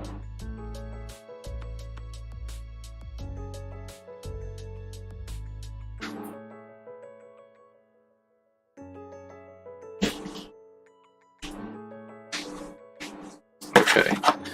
I found out that I actually have a lot of clear colors, like clear purple and clear red and clear yellow, which when painted a certain way, something like clear red will almost look like a pink.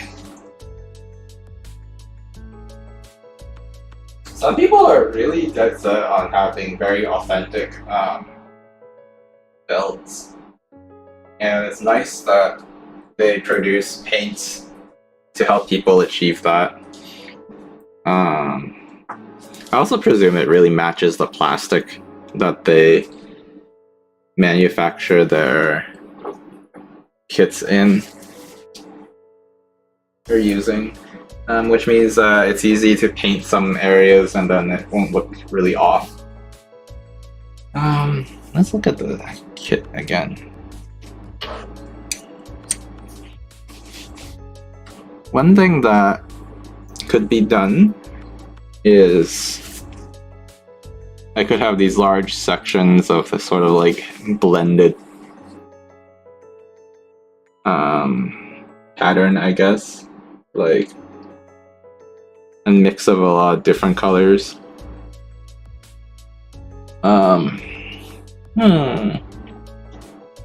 Oh, I could try.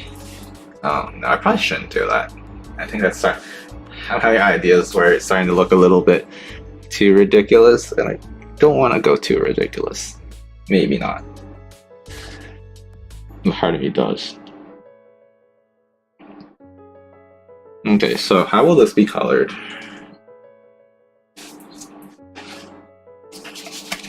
So here's the box art. It's primarily white with a lot of little accents everywhere, like these blue stripes on the beam cannon. I guess these are cannons. I'm going to want some silver and gold for the engines, especially the inside and these bands around the engine. That's going to be metallics. The tail end of the thrusters will also be metallics. Probably silver. So silver there, gold there. It's not very visible, but if you look from the top, there's all of these greeblies, all of these little mechanical parts. That's probably going to be gold, or like a brass-ish gold color. The same goes for the back here, where you can see kind of the inside of the main body. That's also going to be a lot of metallics. There are some raised areas that look like little pipes along the surface, like around here. Can't really see with how far away the focus is, but those areas will probably be painted by dry brushing. The big question here though is, do I want to try to do something like this where I just have sections along the outside that are painted certain blocks of color, like a block of purple, a block of pink, a block of yellow? I think that's how I want to do it. One big question is, how can I do it and make it look kind of cohesive, because these are very different yellows and pinks. I think okay, let's remove some of these first because it's a little bit too much. I'm definitely not using these blues.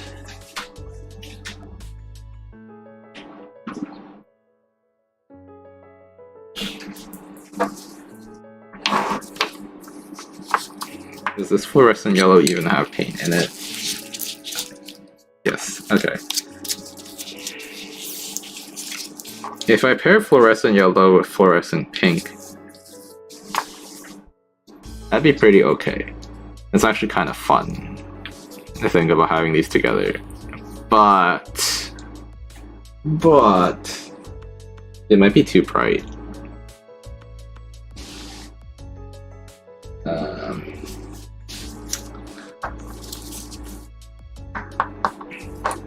Might knock these out. Do normal yellow. Don't need orange yellow. I need a replacement for that pink though.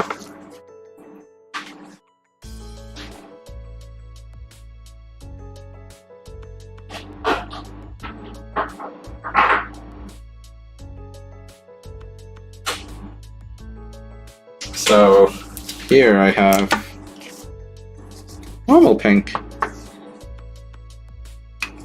I think if I stick with these four, they go together a lot better than if I threw in a fluorescent pink and fluorescent yellow.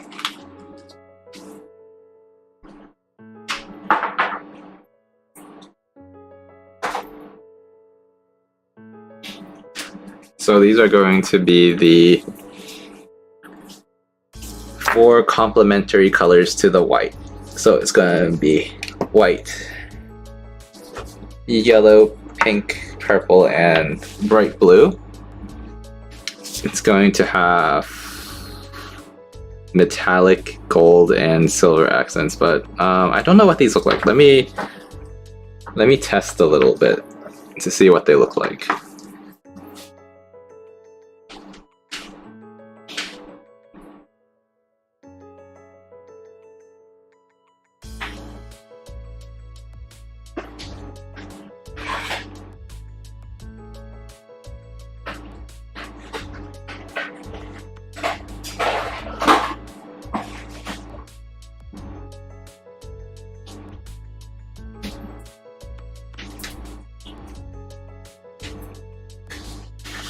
Oftentimes what people will do to test colors is they will do what is called the spoon test. And I'm not actually going to do the spoon test, but I'm going to explain why I have random spoons lying around.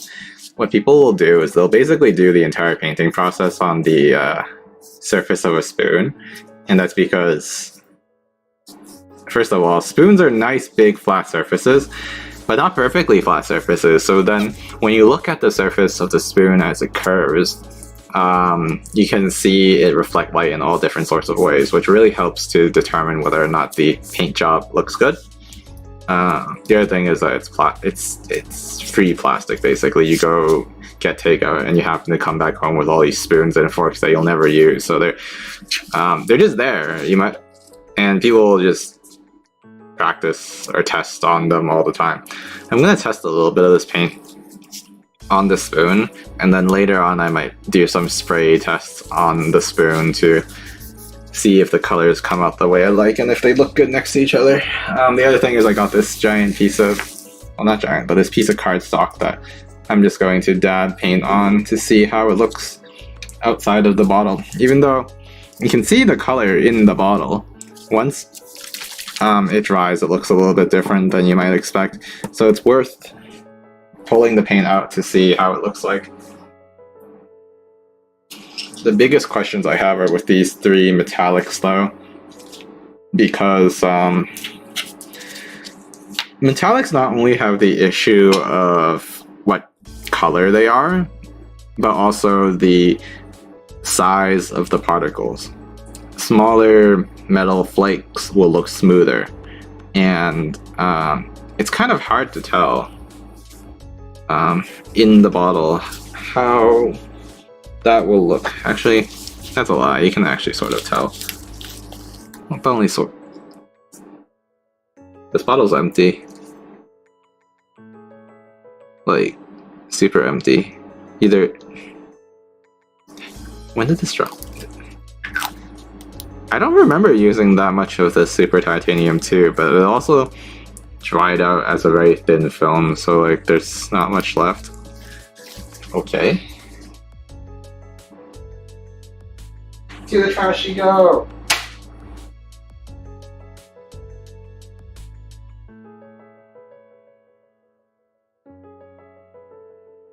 Okay. Woo, X-Wing, hey! Yeah. We built it. We're trying to decide what colors to use.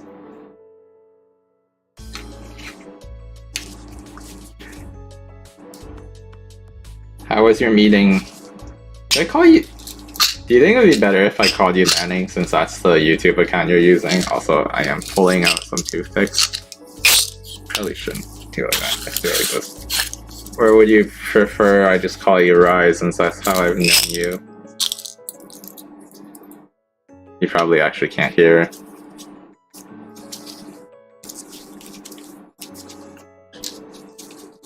Okay.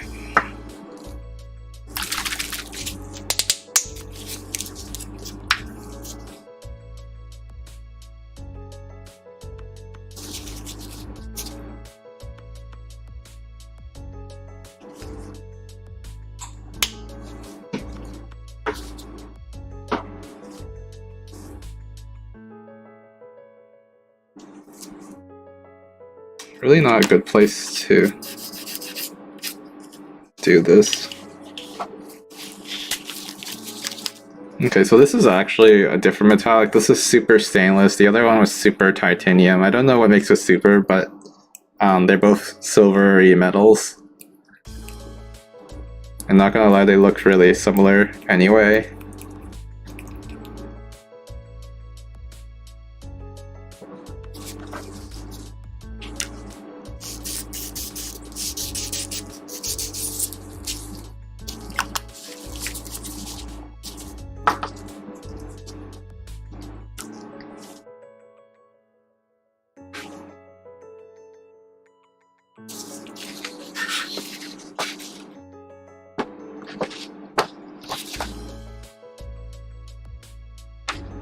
So it seems like stainless is a little bit darker. But Zero Silver has the benefit of being pretty thin, and I'm kind of feeling lazy thinking about this project. So I'm going to go with stainless, even though sorry, I'm gonna go with 0 silver.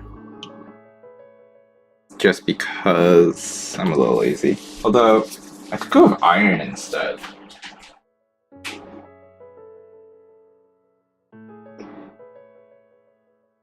Where is my iron?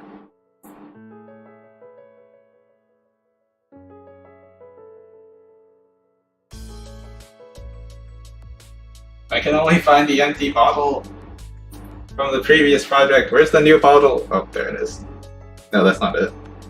Oh, this is aluminum. Okay, I found a different bottle. This is aluminum. This one's actually kind of white. Like, you look at the bottom of the bottle, aluminum is a whitish silver, and then 0 silver is just the normal silver. Oh, excuse me. Should toss this old bottle. Uh-oh. I missed.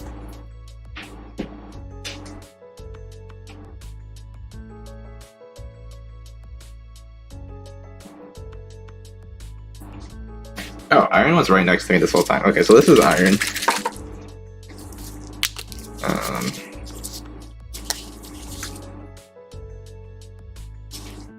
I think iron is one of the best looking ones. I used it so much in the last project.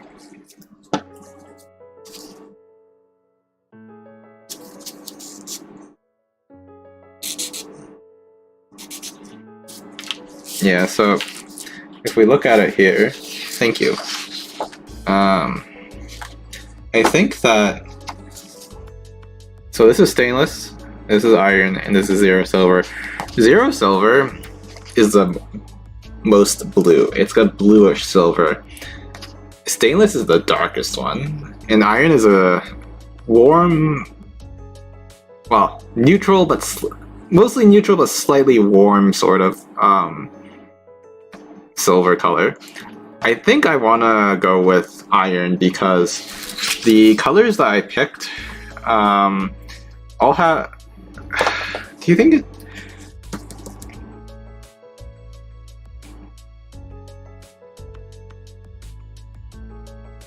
I actually don't know. Iron would match well with yellow and pink, but stainless, well, 0 silver might match with these better. I don't want matte aluminum though, that much is for sure. Super fine metal effect. Let's go. I'm gonna try 0 silver just because I never tried it before.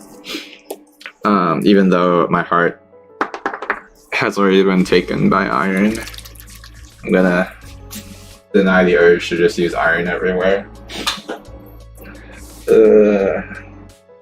Okay. So we decided on the metallic paint.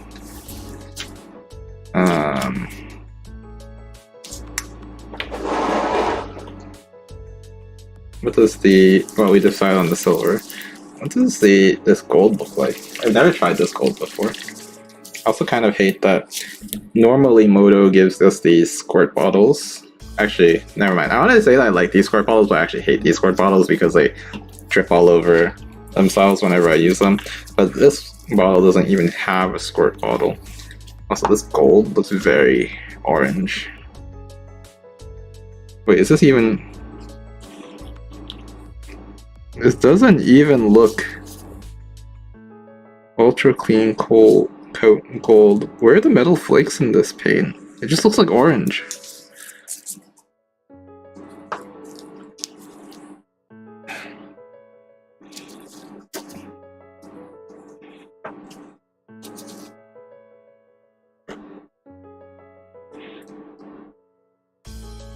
Huh? I feel like I've been bamboozled by this gold.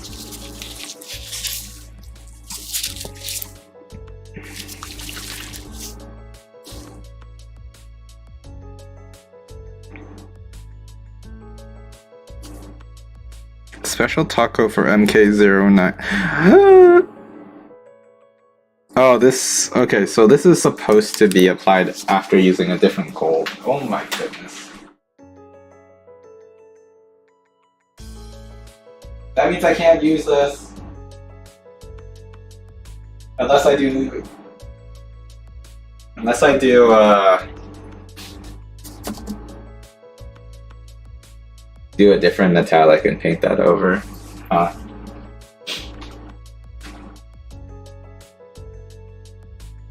don't want to. Okay, how about this? Brass.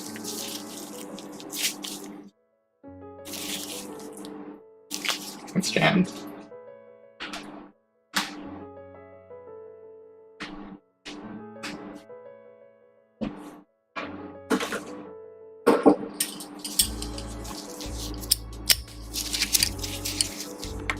This bottle always jams.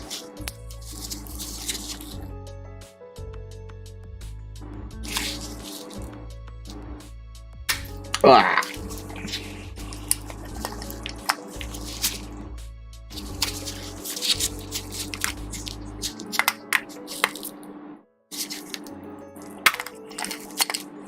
Okay, let me do this off camera because I can't get a good angle on it.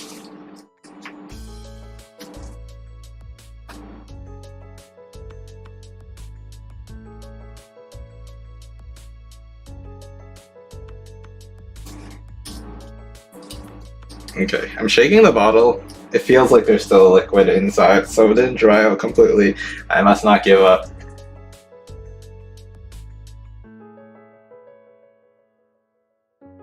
Okay, I got it.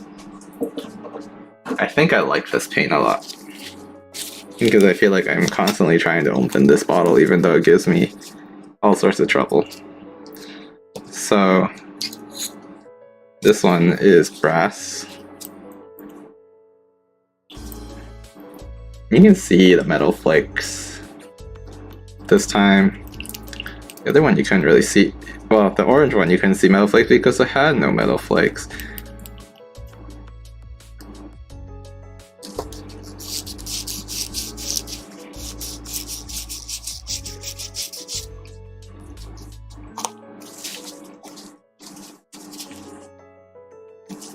So, this.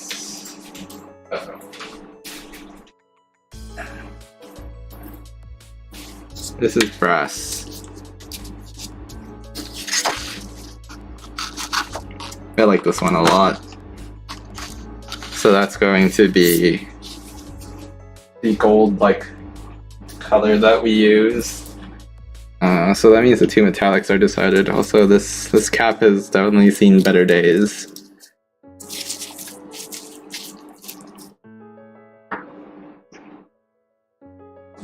Okay. I'm also going to take a little bit of each of these flat colors to make sure I know what they look like.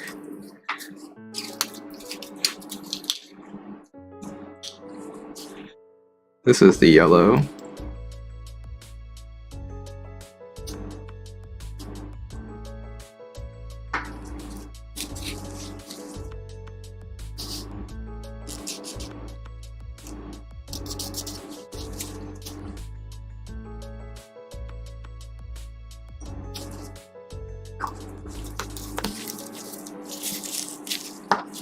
This is pink.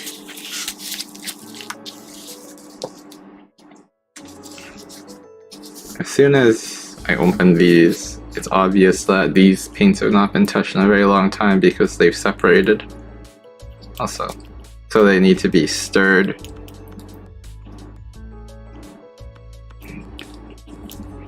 To get the particles, the paint particles off the bottom of the bottle.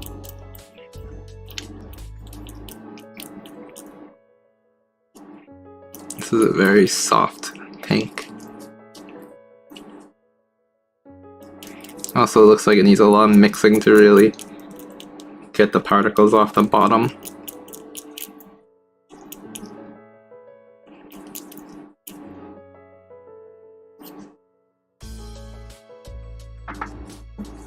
Okay, so this is actually a lighter pink than I expected it to be. Also a slightly purplish pink.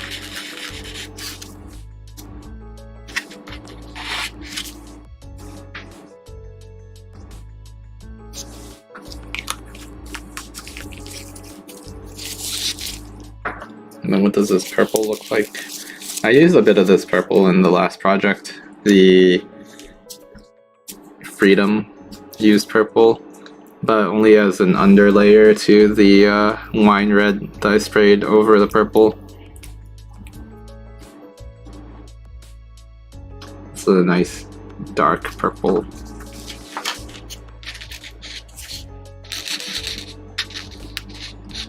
So usually with a lot of projects, what I end up doing is I end up doing a squirt bottle of pre-thin paint. But because I expect to use so little paint on this project, it's basically a one day or one pass with every color sort of project. I'm not going to pre-thin.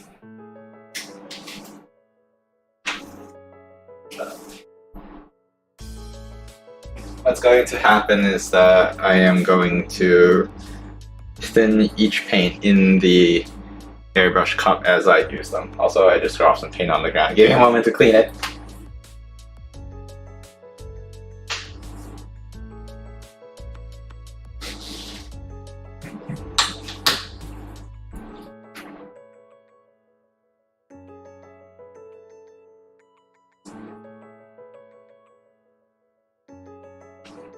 Okay, I dropped a bit of the purple on the ground because it's a lacquer paint. The best way to deal with it is to really quickly wipe it off using a little bit of isopropyl alcohol or rubbing alcohol. Had to take care of it right away, but that makes it much less of a problem later.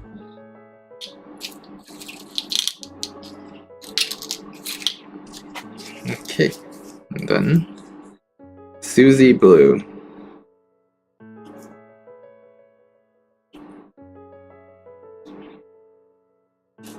This one didn't require very much mixing at all, it seems.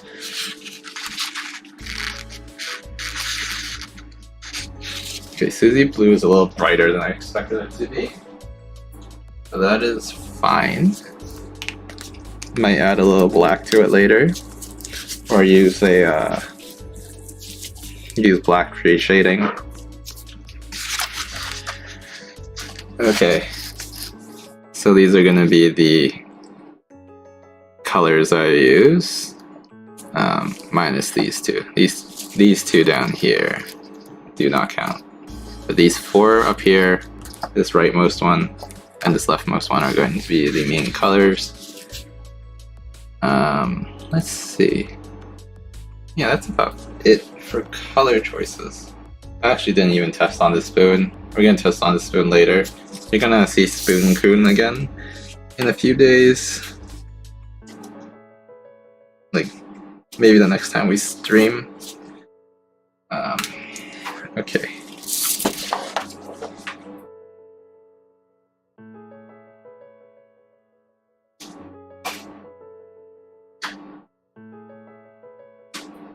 Let's move everything into this container. This is going to be where I keep this project's paints.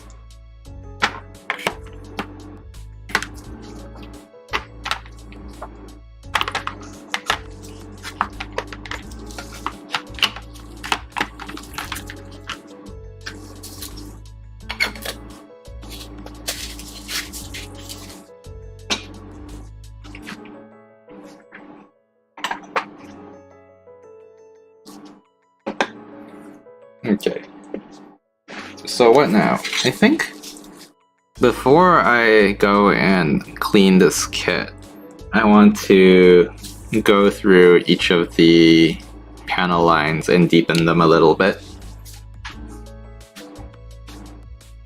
First, let me readjust the camera.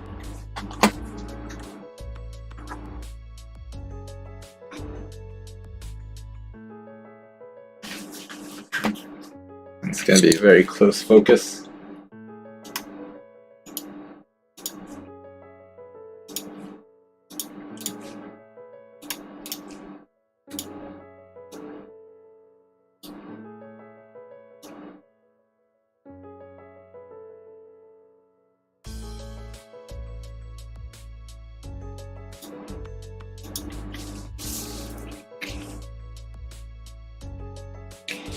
What I'm going to need is my scribing chisel.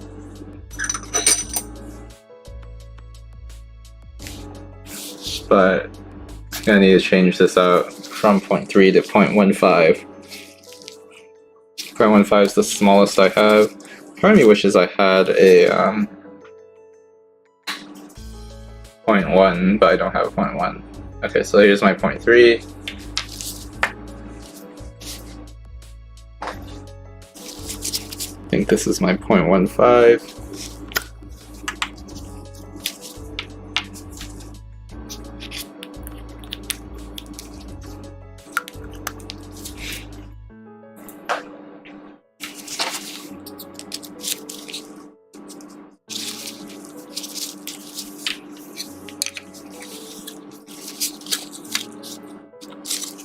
Okay, put this down. I'm going to take off these beam things real quick because these, I think, are the most dangerous parts. The parts I am most afraid of accidentally breaking while working with it.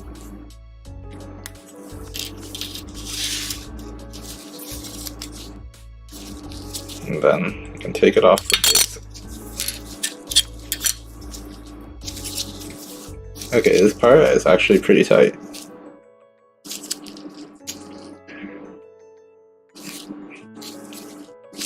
Oh geez, that's actually really tight.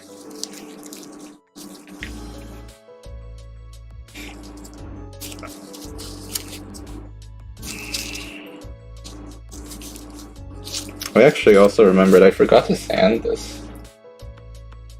The base did not get any sanding yet. So,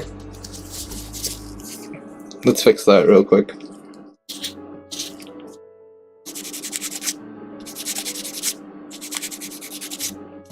Thankfully, this part is pretty easy to sand because it doesn't have a lot of details, and the parts that need sanding are very easy to reach. The parts themselves are pretty big.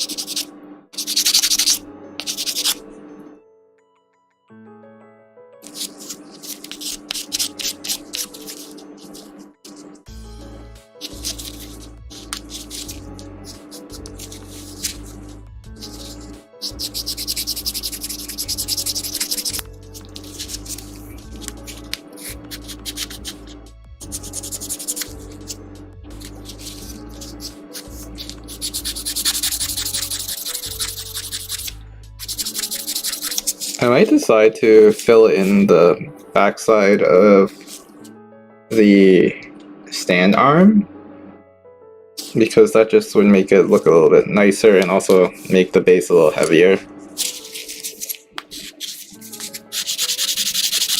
Yeah, let's actually do that. Let's fill in the back.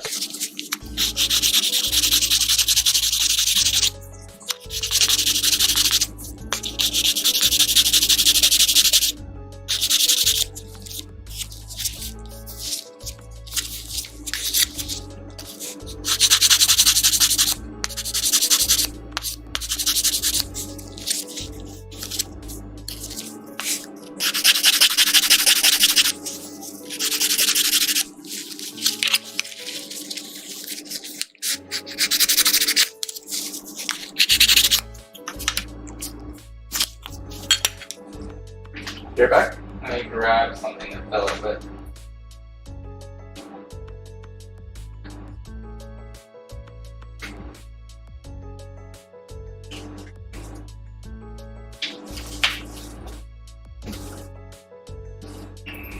Okay. What we have here is Mr. White Putty.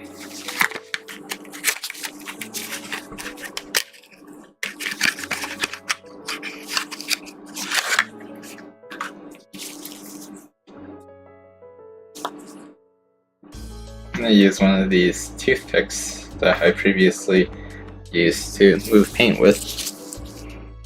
and use that to move this putty to fill in this hole. This first part is kind of dried out, so I'm gonna get rid of that.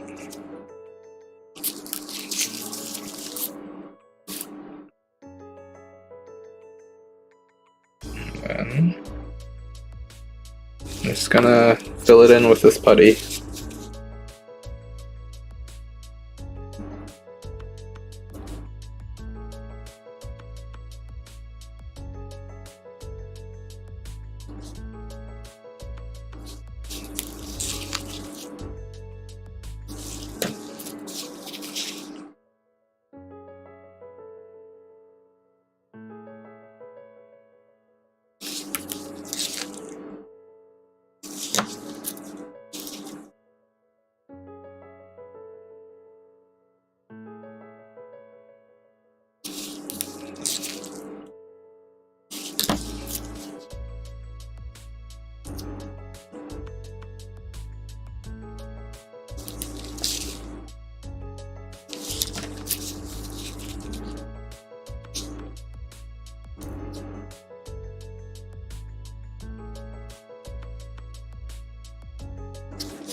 One thing to know about this sort of putty is that it suffers a little bit of shrinkage when it dries. So when I fill it in a space, I don't want to fill it in perfectly. I want to overfill that space, because when it shrinks, I want it to still have enough material to cover all of the space that I'm trying to fill in. If I fill it in perfectly and then it gets smaller, then there won't be any extra material to compensate for the shrinkage. So this is going to look messy at the end of the day, because it's going to have more material than it needs. And also kind of poking at it to get rid of air bubbles.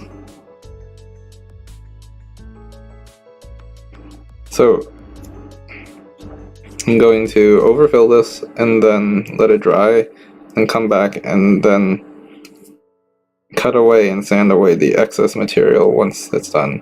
This might take more than one pass, because if there are any gaps, any small bubbles underneath, then I'm going to need to fill that in.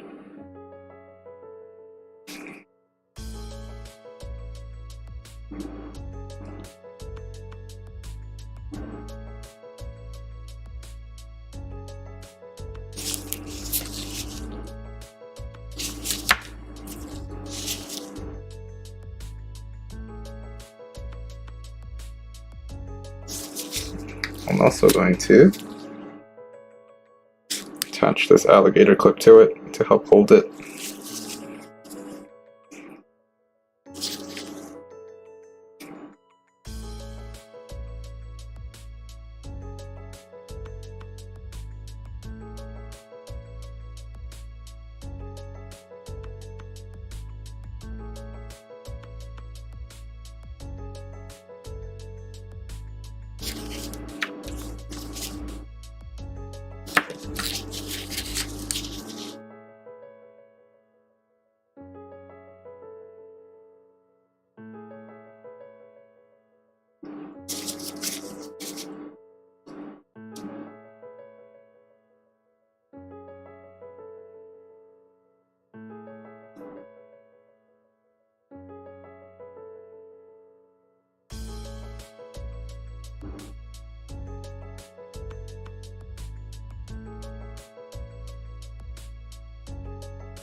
Okay, let's see. This is going to have to go in a tray to dry. Question is, where is that tray?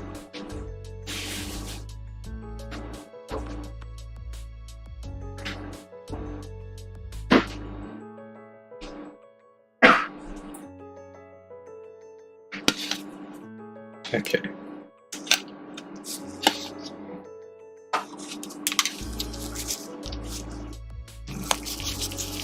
Close this up so it doesn't dry out.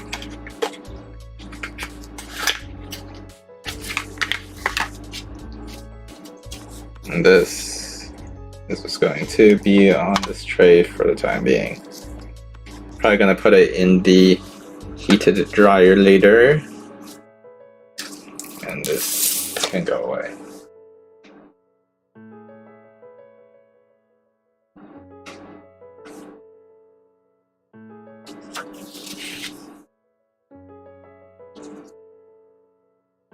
Okay, this is sanded.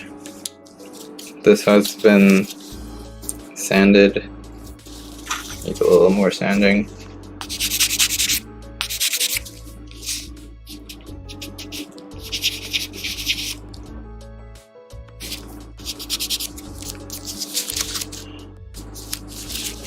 And some parts are a little rough.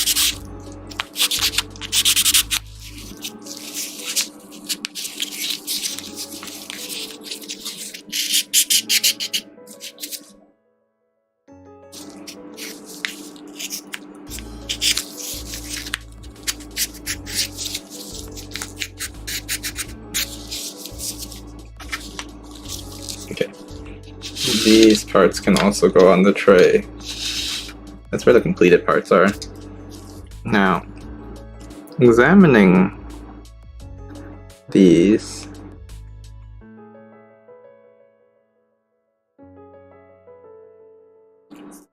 I have to ask how much effort I want to put into making this as perfect as I can. Because I intend for this to be a fast project, I shouldn't put in too much effort, but I think I'm going to try to get rid of a bit of the seam line that's right here in the middle. This is a seam from the injection molding process rather than a seam from two parts coming together. Problem is that the two halves of the mold might not have aligned quite perfectly, so it is evident that the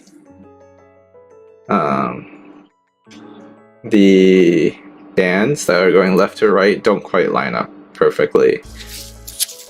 I don't think I want to try to fix that. I'm also not going to bother sanding the seam lines on the bottom side because that's the side that meets up with the wing. It won't be really visible. So I'm really only gonna sand the seam line away for the side that faces outwards. It's also nice that the seam line matches up with this one detail that runs along the length. So I don't really need to do much sanding for that.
Okay. So now comes the main part. Let's try to split the center. I think before I do that, I need to remove the cockpit and the back.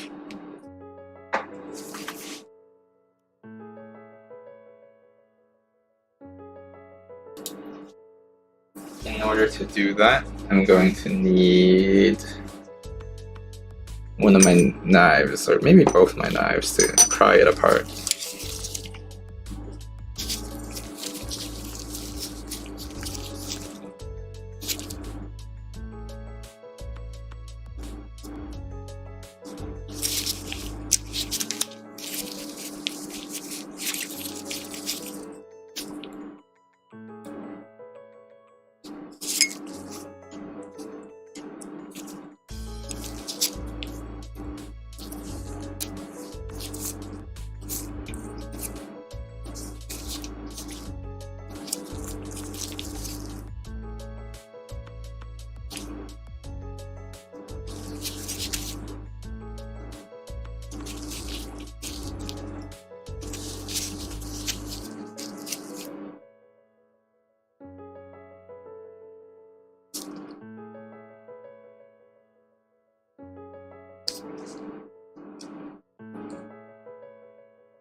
Okay, let's get to describing the details a bit better. Actually, before we do that, let's do some plastic cementing.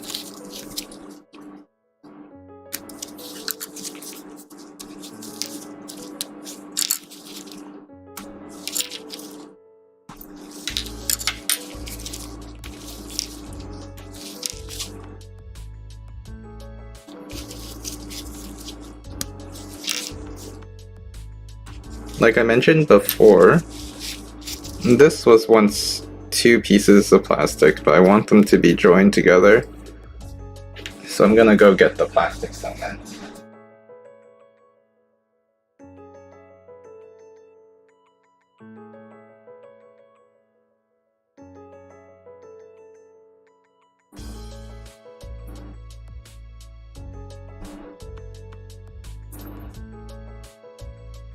Okay, here we have it. Tamiya extra thin cement. This is basically just some solvent. Why is it so murky? That's because dropped a few bits of plastic in there, so that this is not just solvent, it's also a bit of a filler.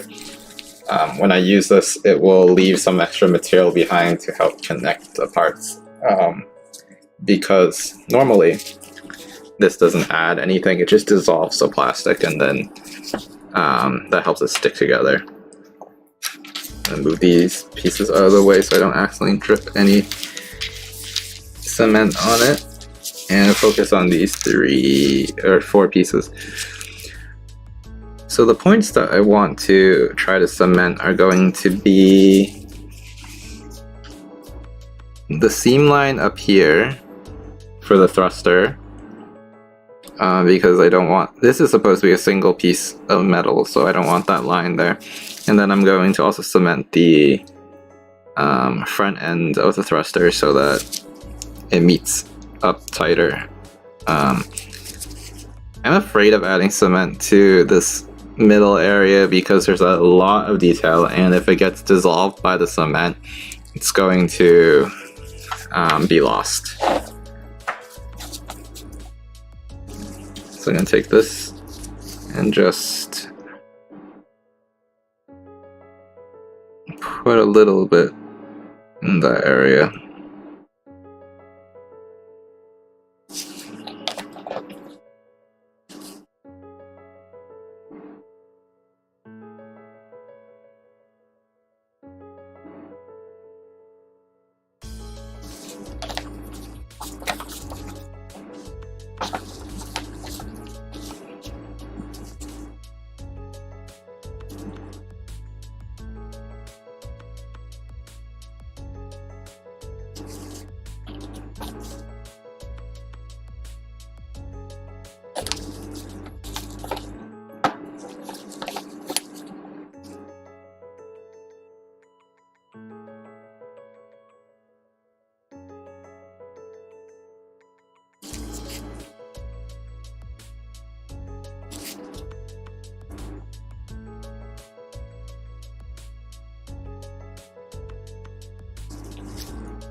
I'm gonna put some pressure on it to join the pieces a little bit tighter.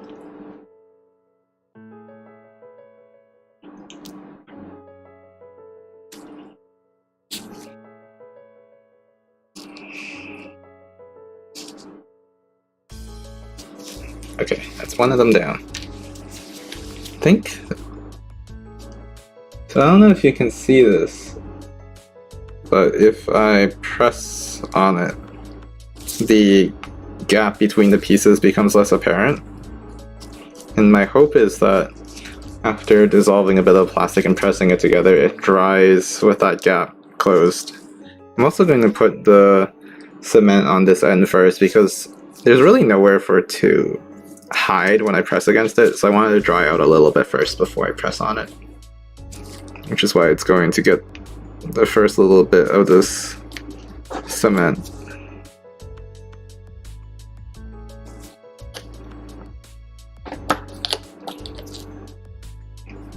Also, this bottle is starting to run out, and I'm not sure how this brush is supposed to reach all of the liquid because I had to cut it short after fusing the end of the brush. Give me a second. I'm gonna get another brush to apply.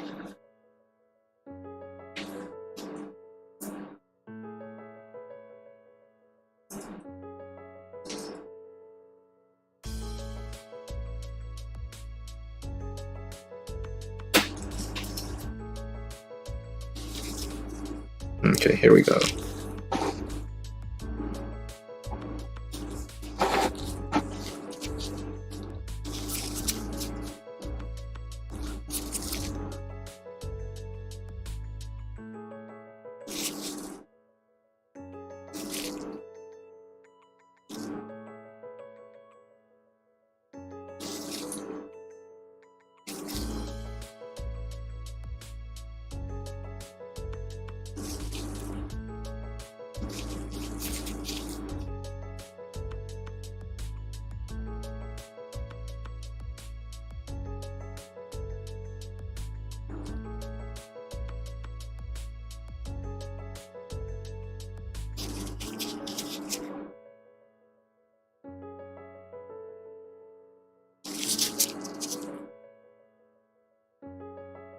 Squish.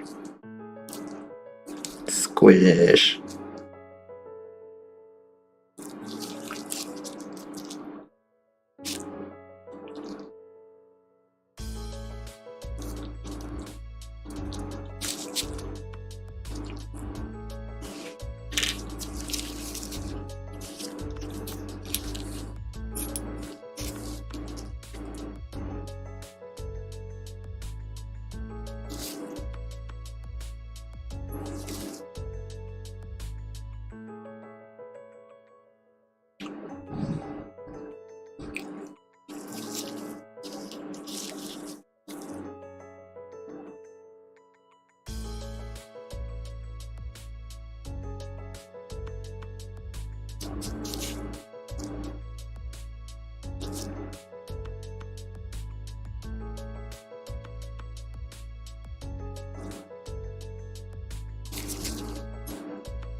Squish.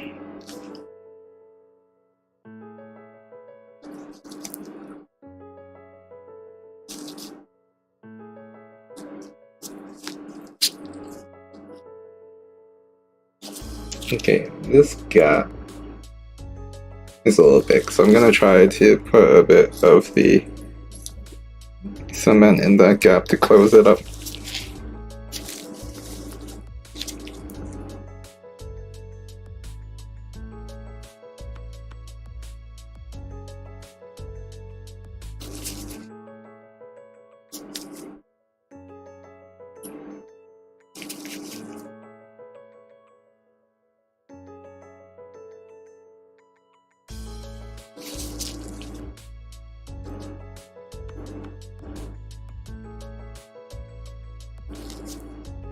Okay. It's less apparent now, but it's going to need some sanding to make it look smooth.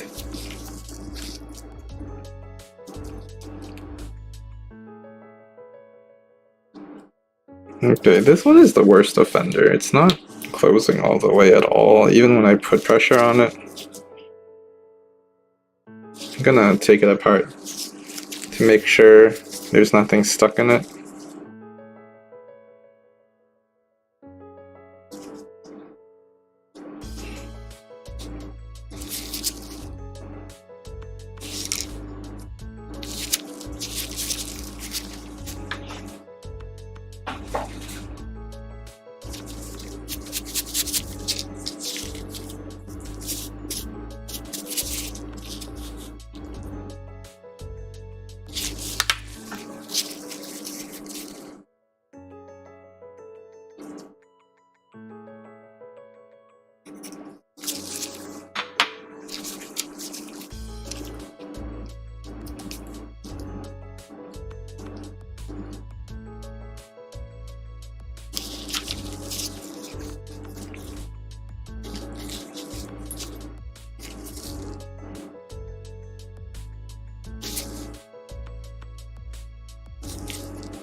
What's kind of cool about this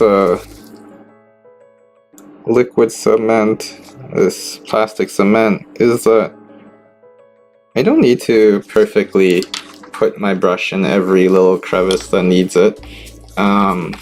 When two pieces of plastic are very close to each other already, like they are in this piece, I just need to dab a little bit on one end of the crack, and then the cement will flow across the rest of the crack through capillary action. And you can see right here how it's dissolving a little bit of the plastic because it's making these strands. It's sticky and gooey in some places now.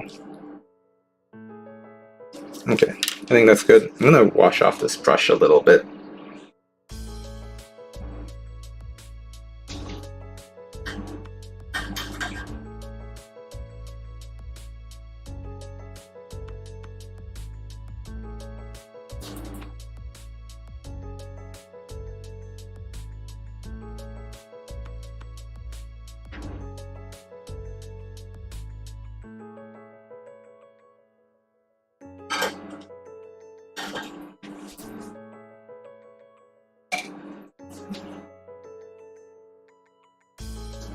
Okay. That's about the extent of the thinner, sorry, not the thinner, the plastic cement I want to use on this project. There's not much else I want to basically glue together.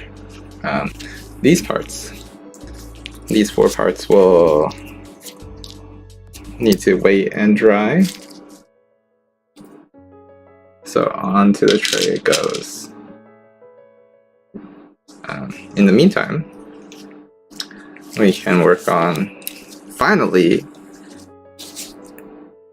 carving out some of these details so that they don't get lost when I do the painting. So I'm just going to very gently follow the existing lines with the 0.15. I'm not really trying to make new lines, I'm just improving the existing ones. So I don't really need to go very hard.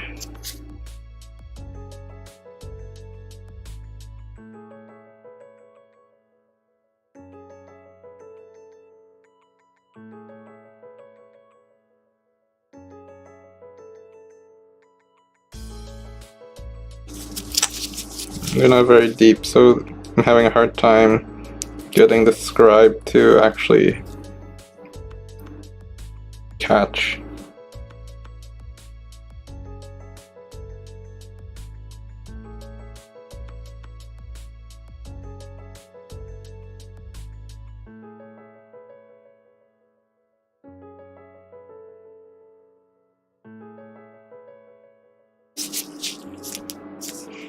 I might actually need guide tape for some of these lines.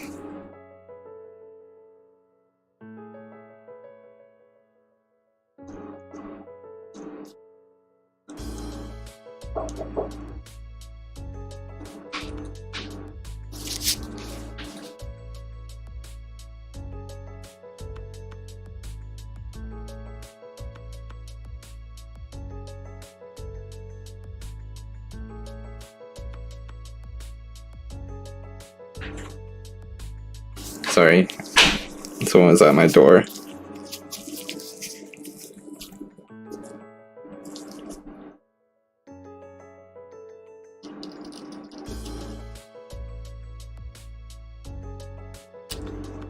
Crap. Okay, that's what I was afraid of. It slipped. I think I can. It was light enough that I can sand it away later. As long as these are still deep enough, it should be fine.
Actually, let me go pull up a chair because it's a little bit difficult for me to do this standing.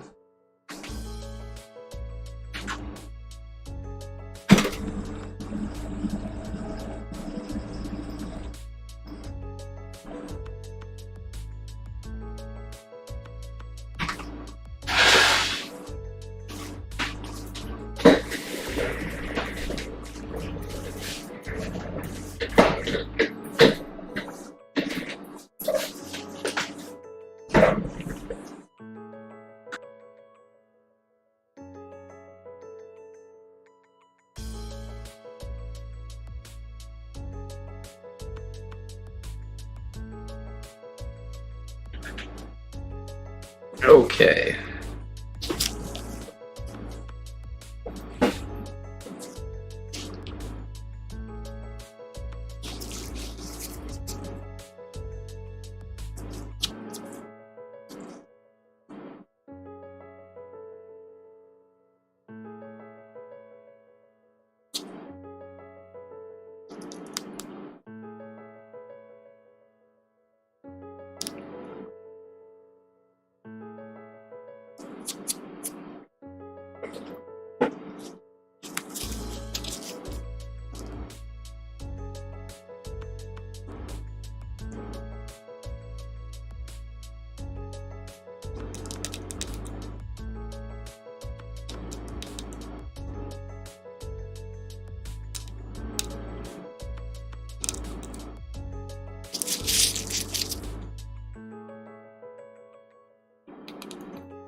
Can you hear me doing this? Can you hear the scribing?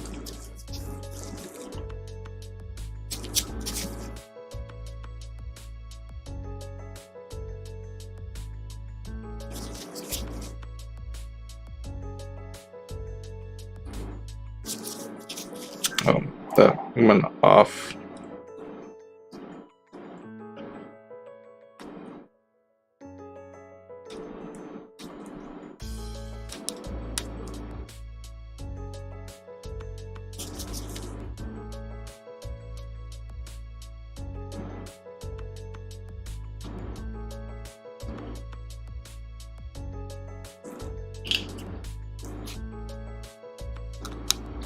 It's very quiet, and it also doesn't always make the sounds.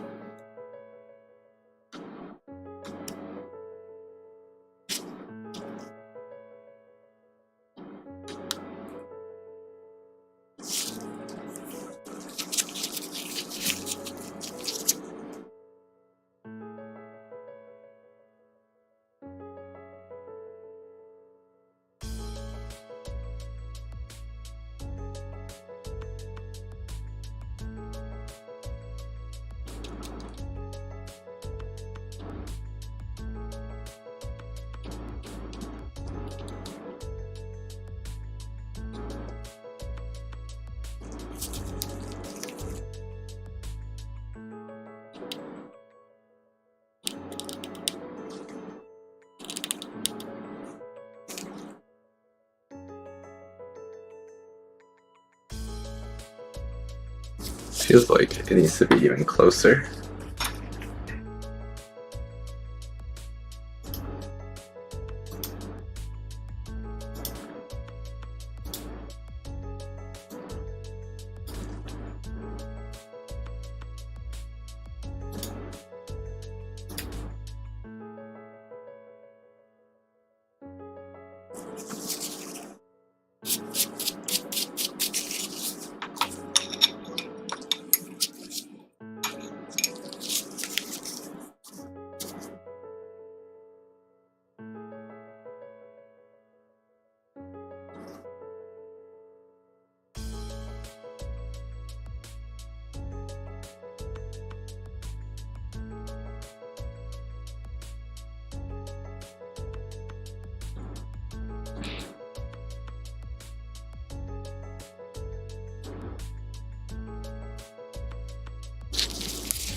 think I should use the knife in some places because the knife forces it to be straight.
I've been using the knife on the first pass is allowing me to work a little faster because the knife catches a bit more easily.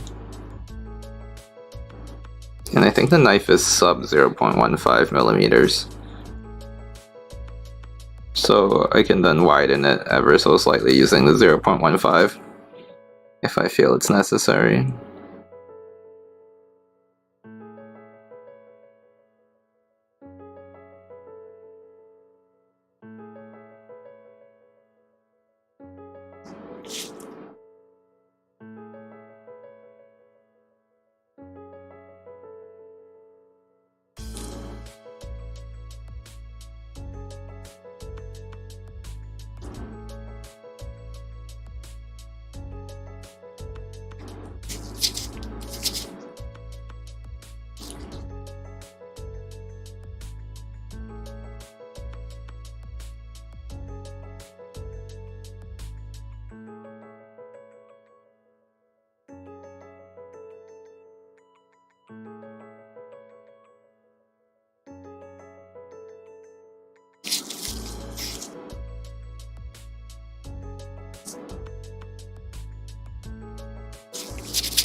Where's that line?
What's kind of neat about this model kit is that a lot of these lines are not the same when mirrored across the length of this kit. What I mean by that is that the left lines and the right lines are not the same at all. For instance, this line right here runs the entire length and goes up to the end of the piece. This line right here goes all the way. But then this line right here goes like 80% of the way and then stops and makes a turn upwards. Kind of keeps me on my toes when trying to figure out how I'm supposed to cut these lines to deepen them. But I think visually it's a lot more interesting.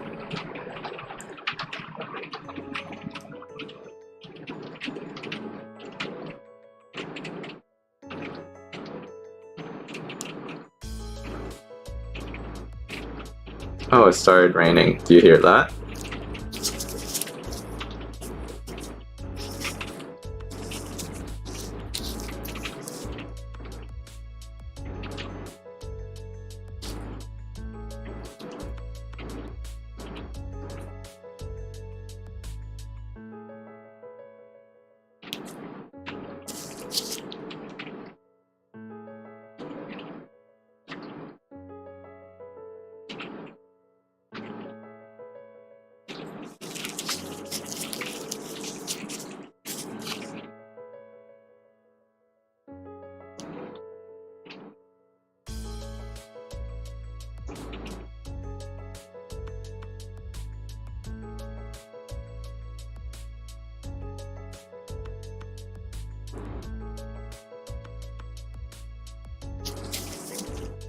Oh, hey, Beb.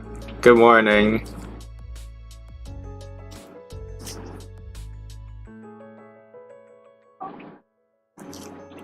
All of these lines are very shallow, so I'm afraid that when I paint over the kit, they might disappear, or I might not be able to do panel lining with these lines. So right now I am deepening them to make sure they're not lost.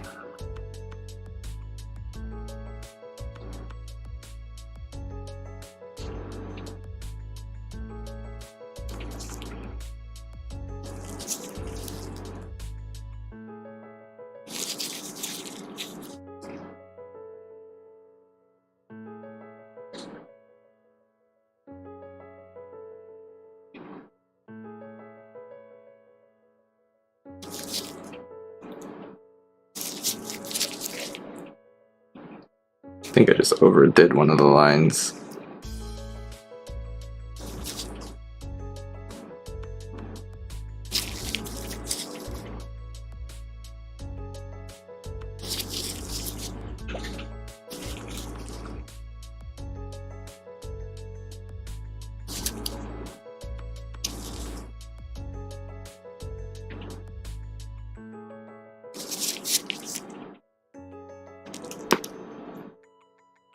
Okay, I think that piece is okay. Let's look at this other piece. I think I can only do one more piece before I have to go, which means that the body will be done for today, but the wings, I might end up doing off stream, just because I also want to wash all of the parts and dry them before the next stream.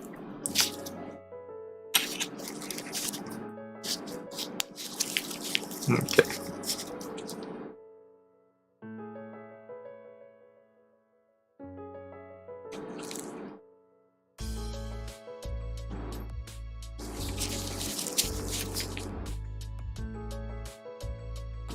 How are you doing, Beth?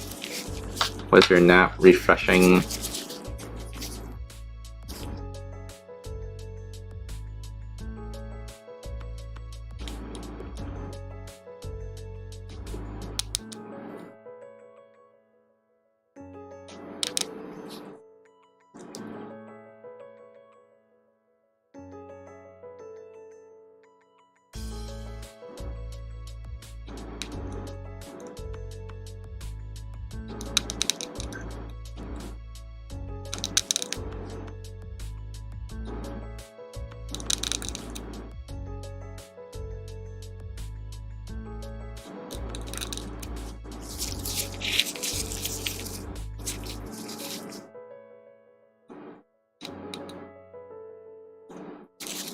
You feel awake right now. Nice.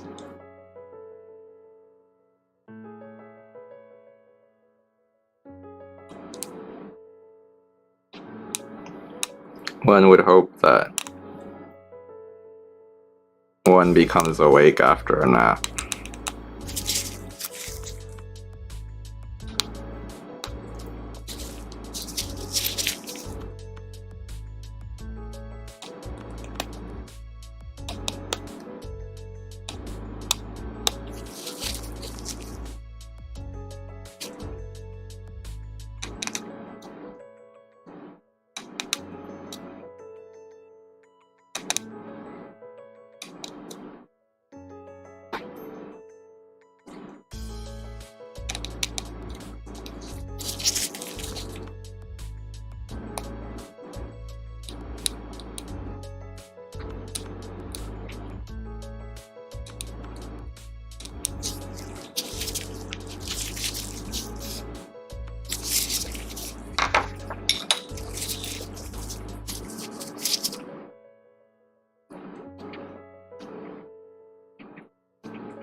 Here's a funny thought about the camera and stream setup. So like, where do you imagine the camera right now relative to me? Like, is it above me? In front of me?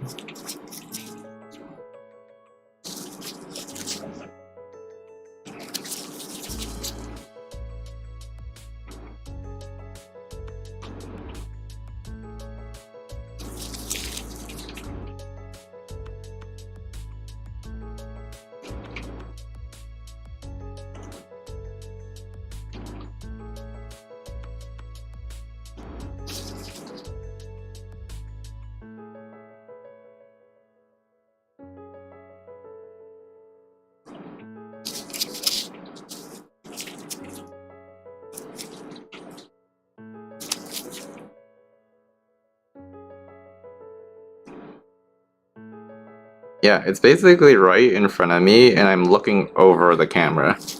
So like, it's right in front of my chin, basically. So what's kind of funny is I imagine you guys, the viewers, to basically be sitting in my lap watching me work on this model kit. Because the camera is between my face, it's kind of in front of my chest, and between my chest and the kit that I'm working on. So you're basically like sitting on my lap, like a small child watching someone else work.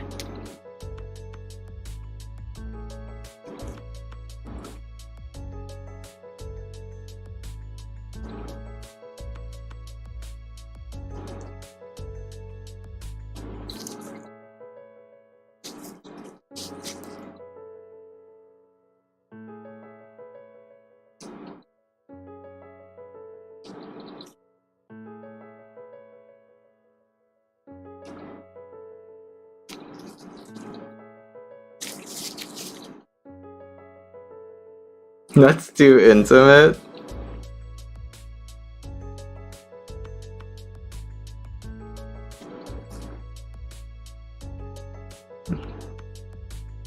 POV, you're a child watching someone else build a model kit.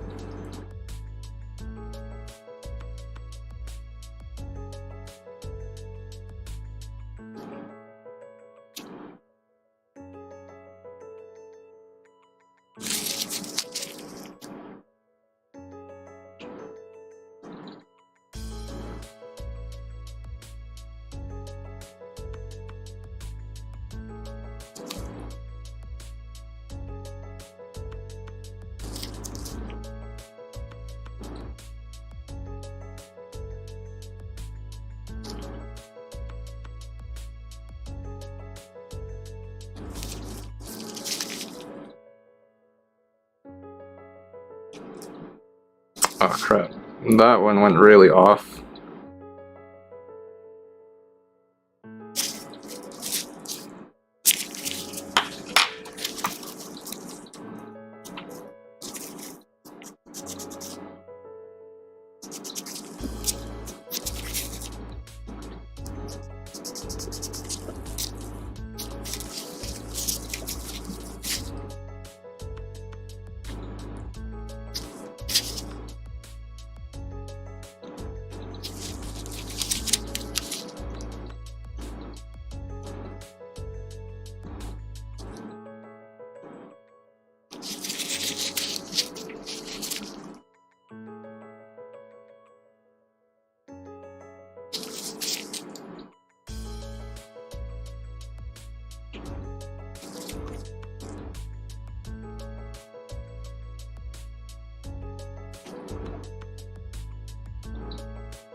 Okay, this part is kind of crazy in terms of details.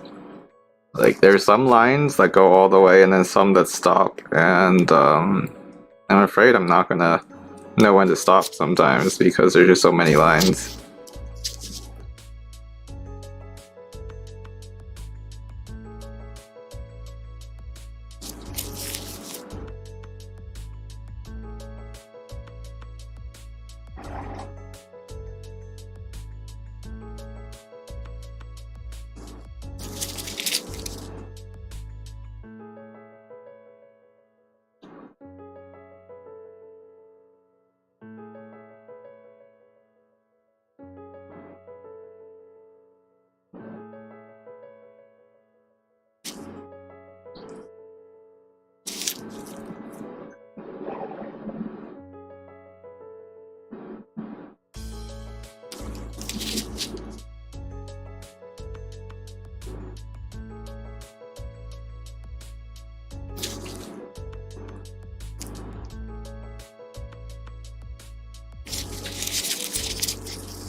These lines don't really exist. They are ultra shallow.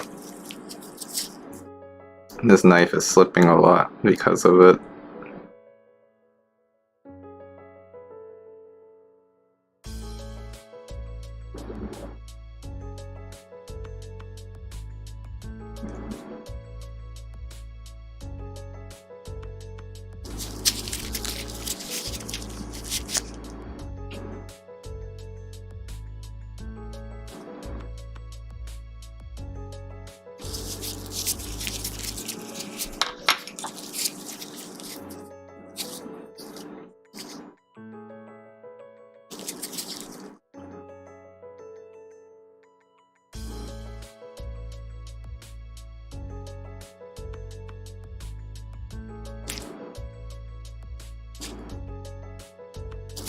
Oh, that was a slip.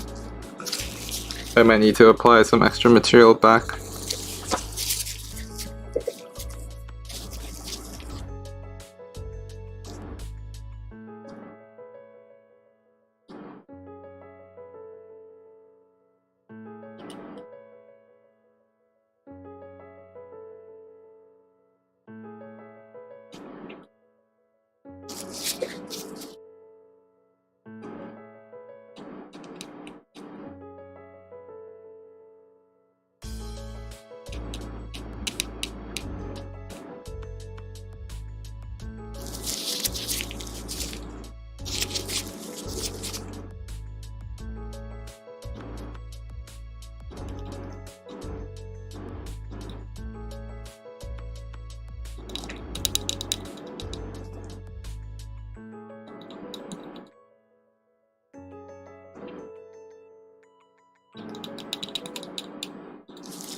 That might be okay.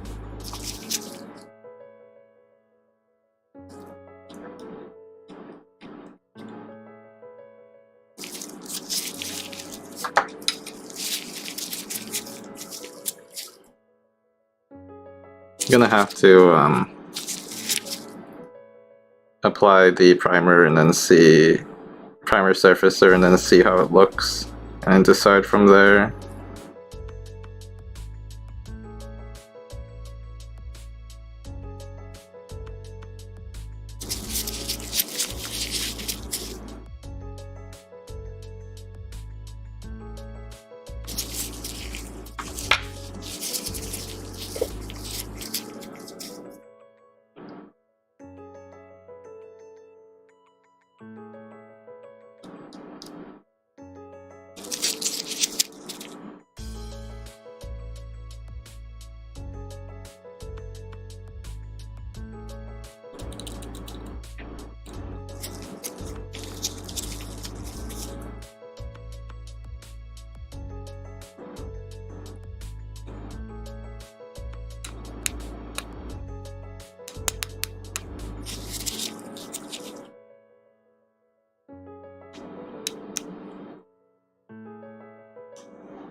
Right, I think that's about as much as can get done for now.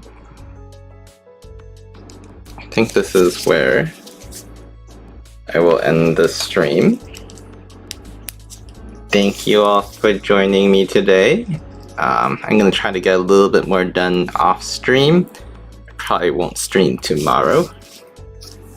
I'll probably try streaming again in 2 days, so the day after tomorrow.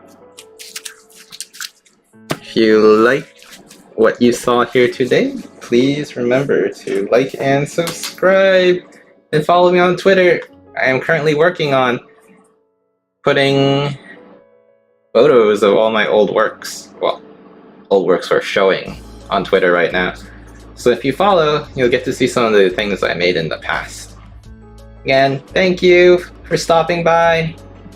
Have a good night, everybody.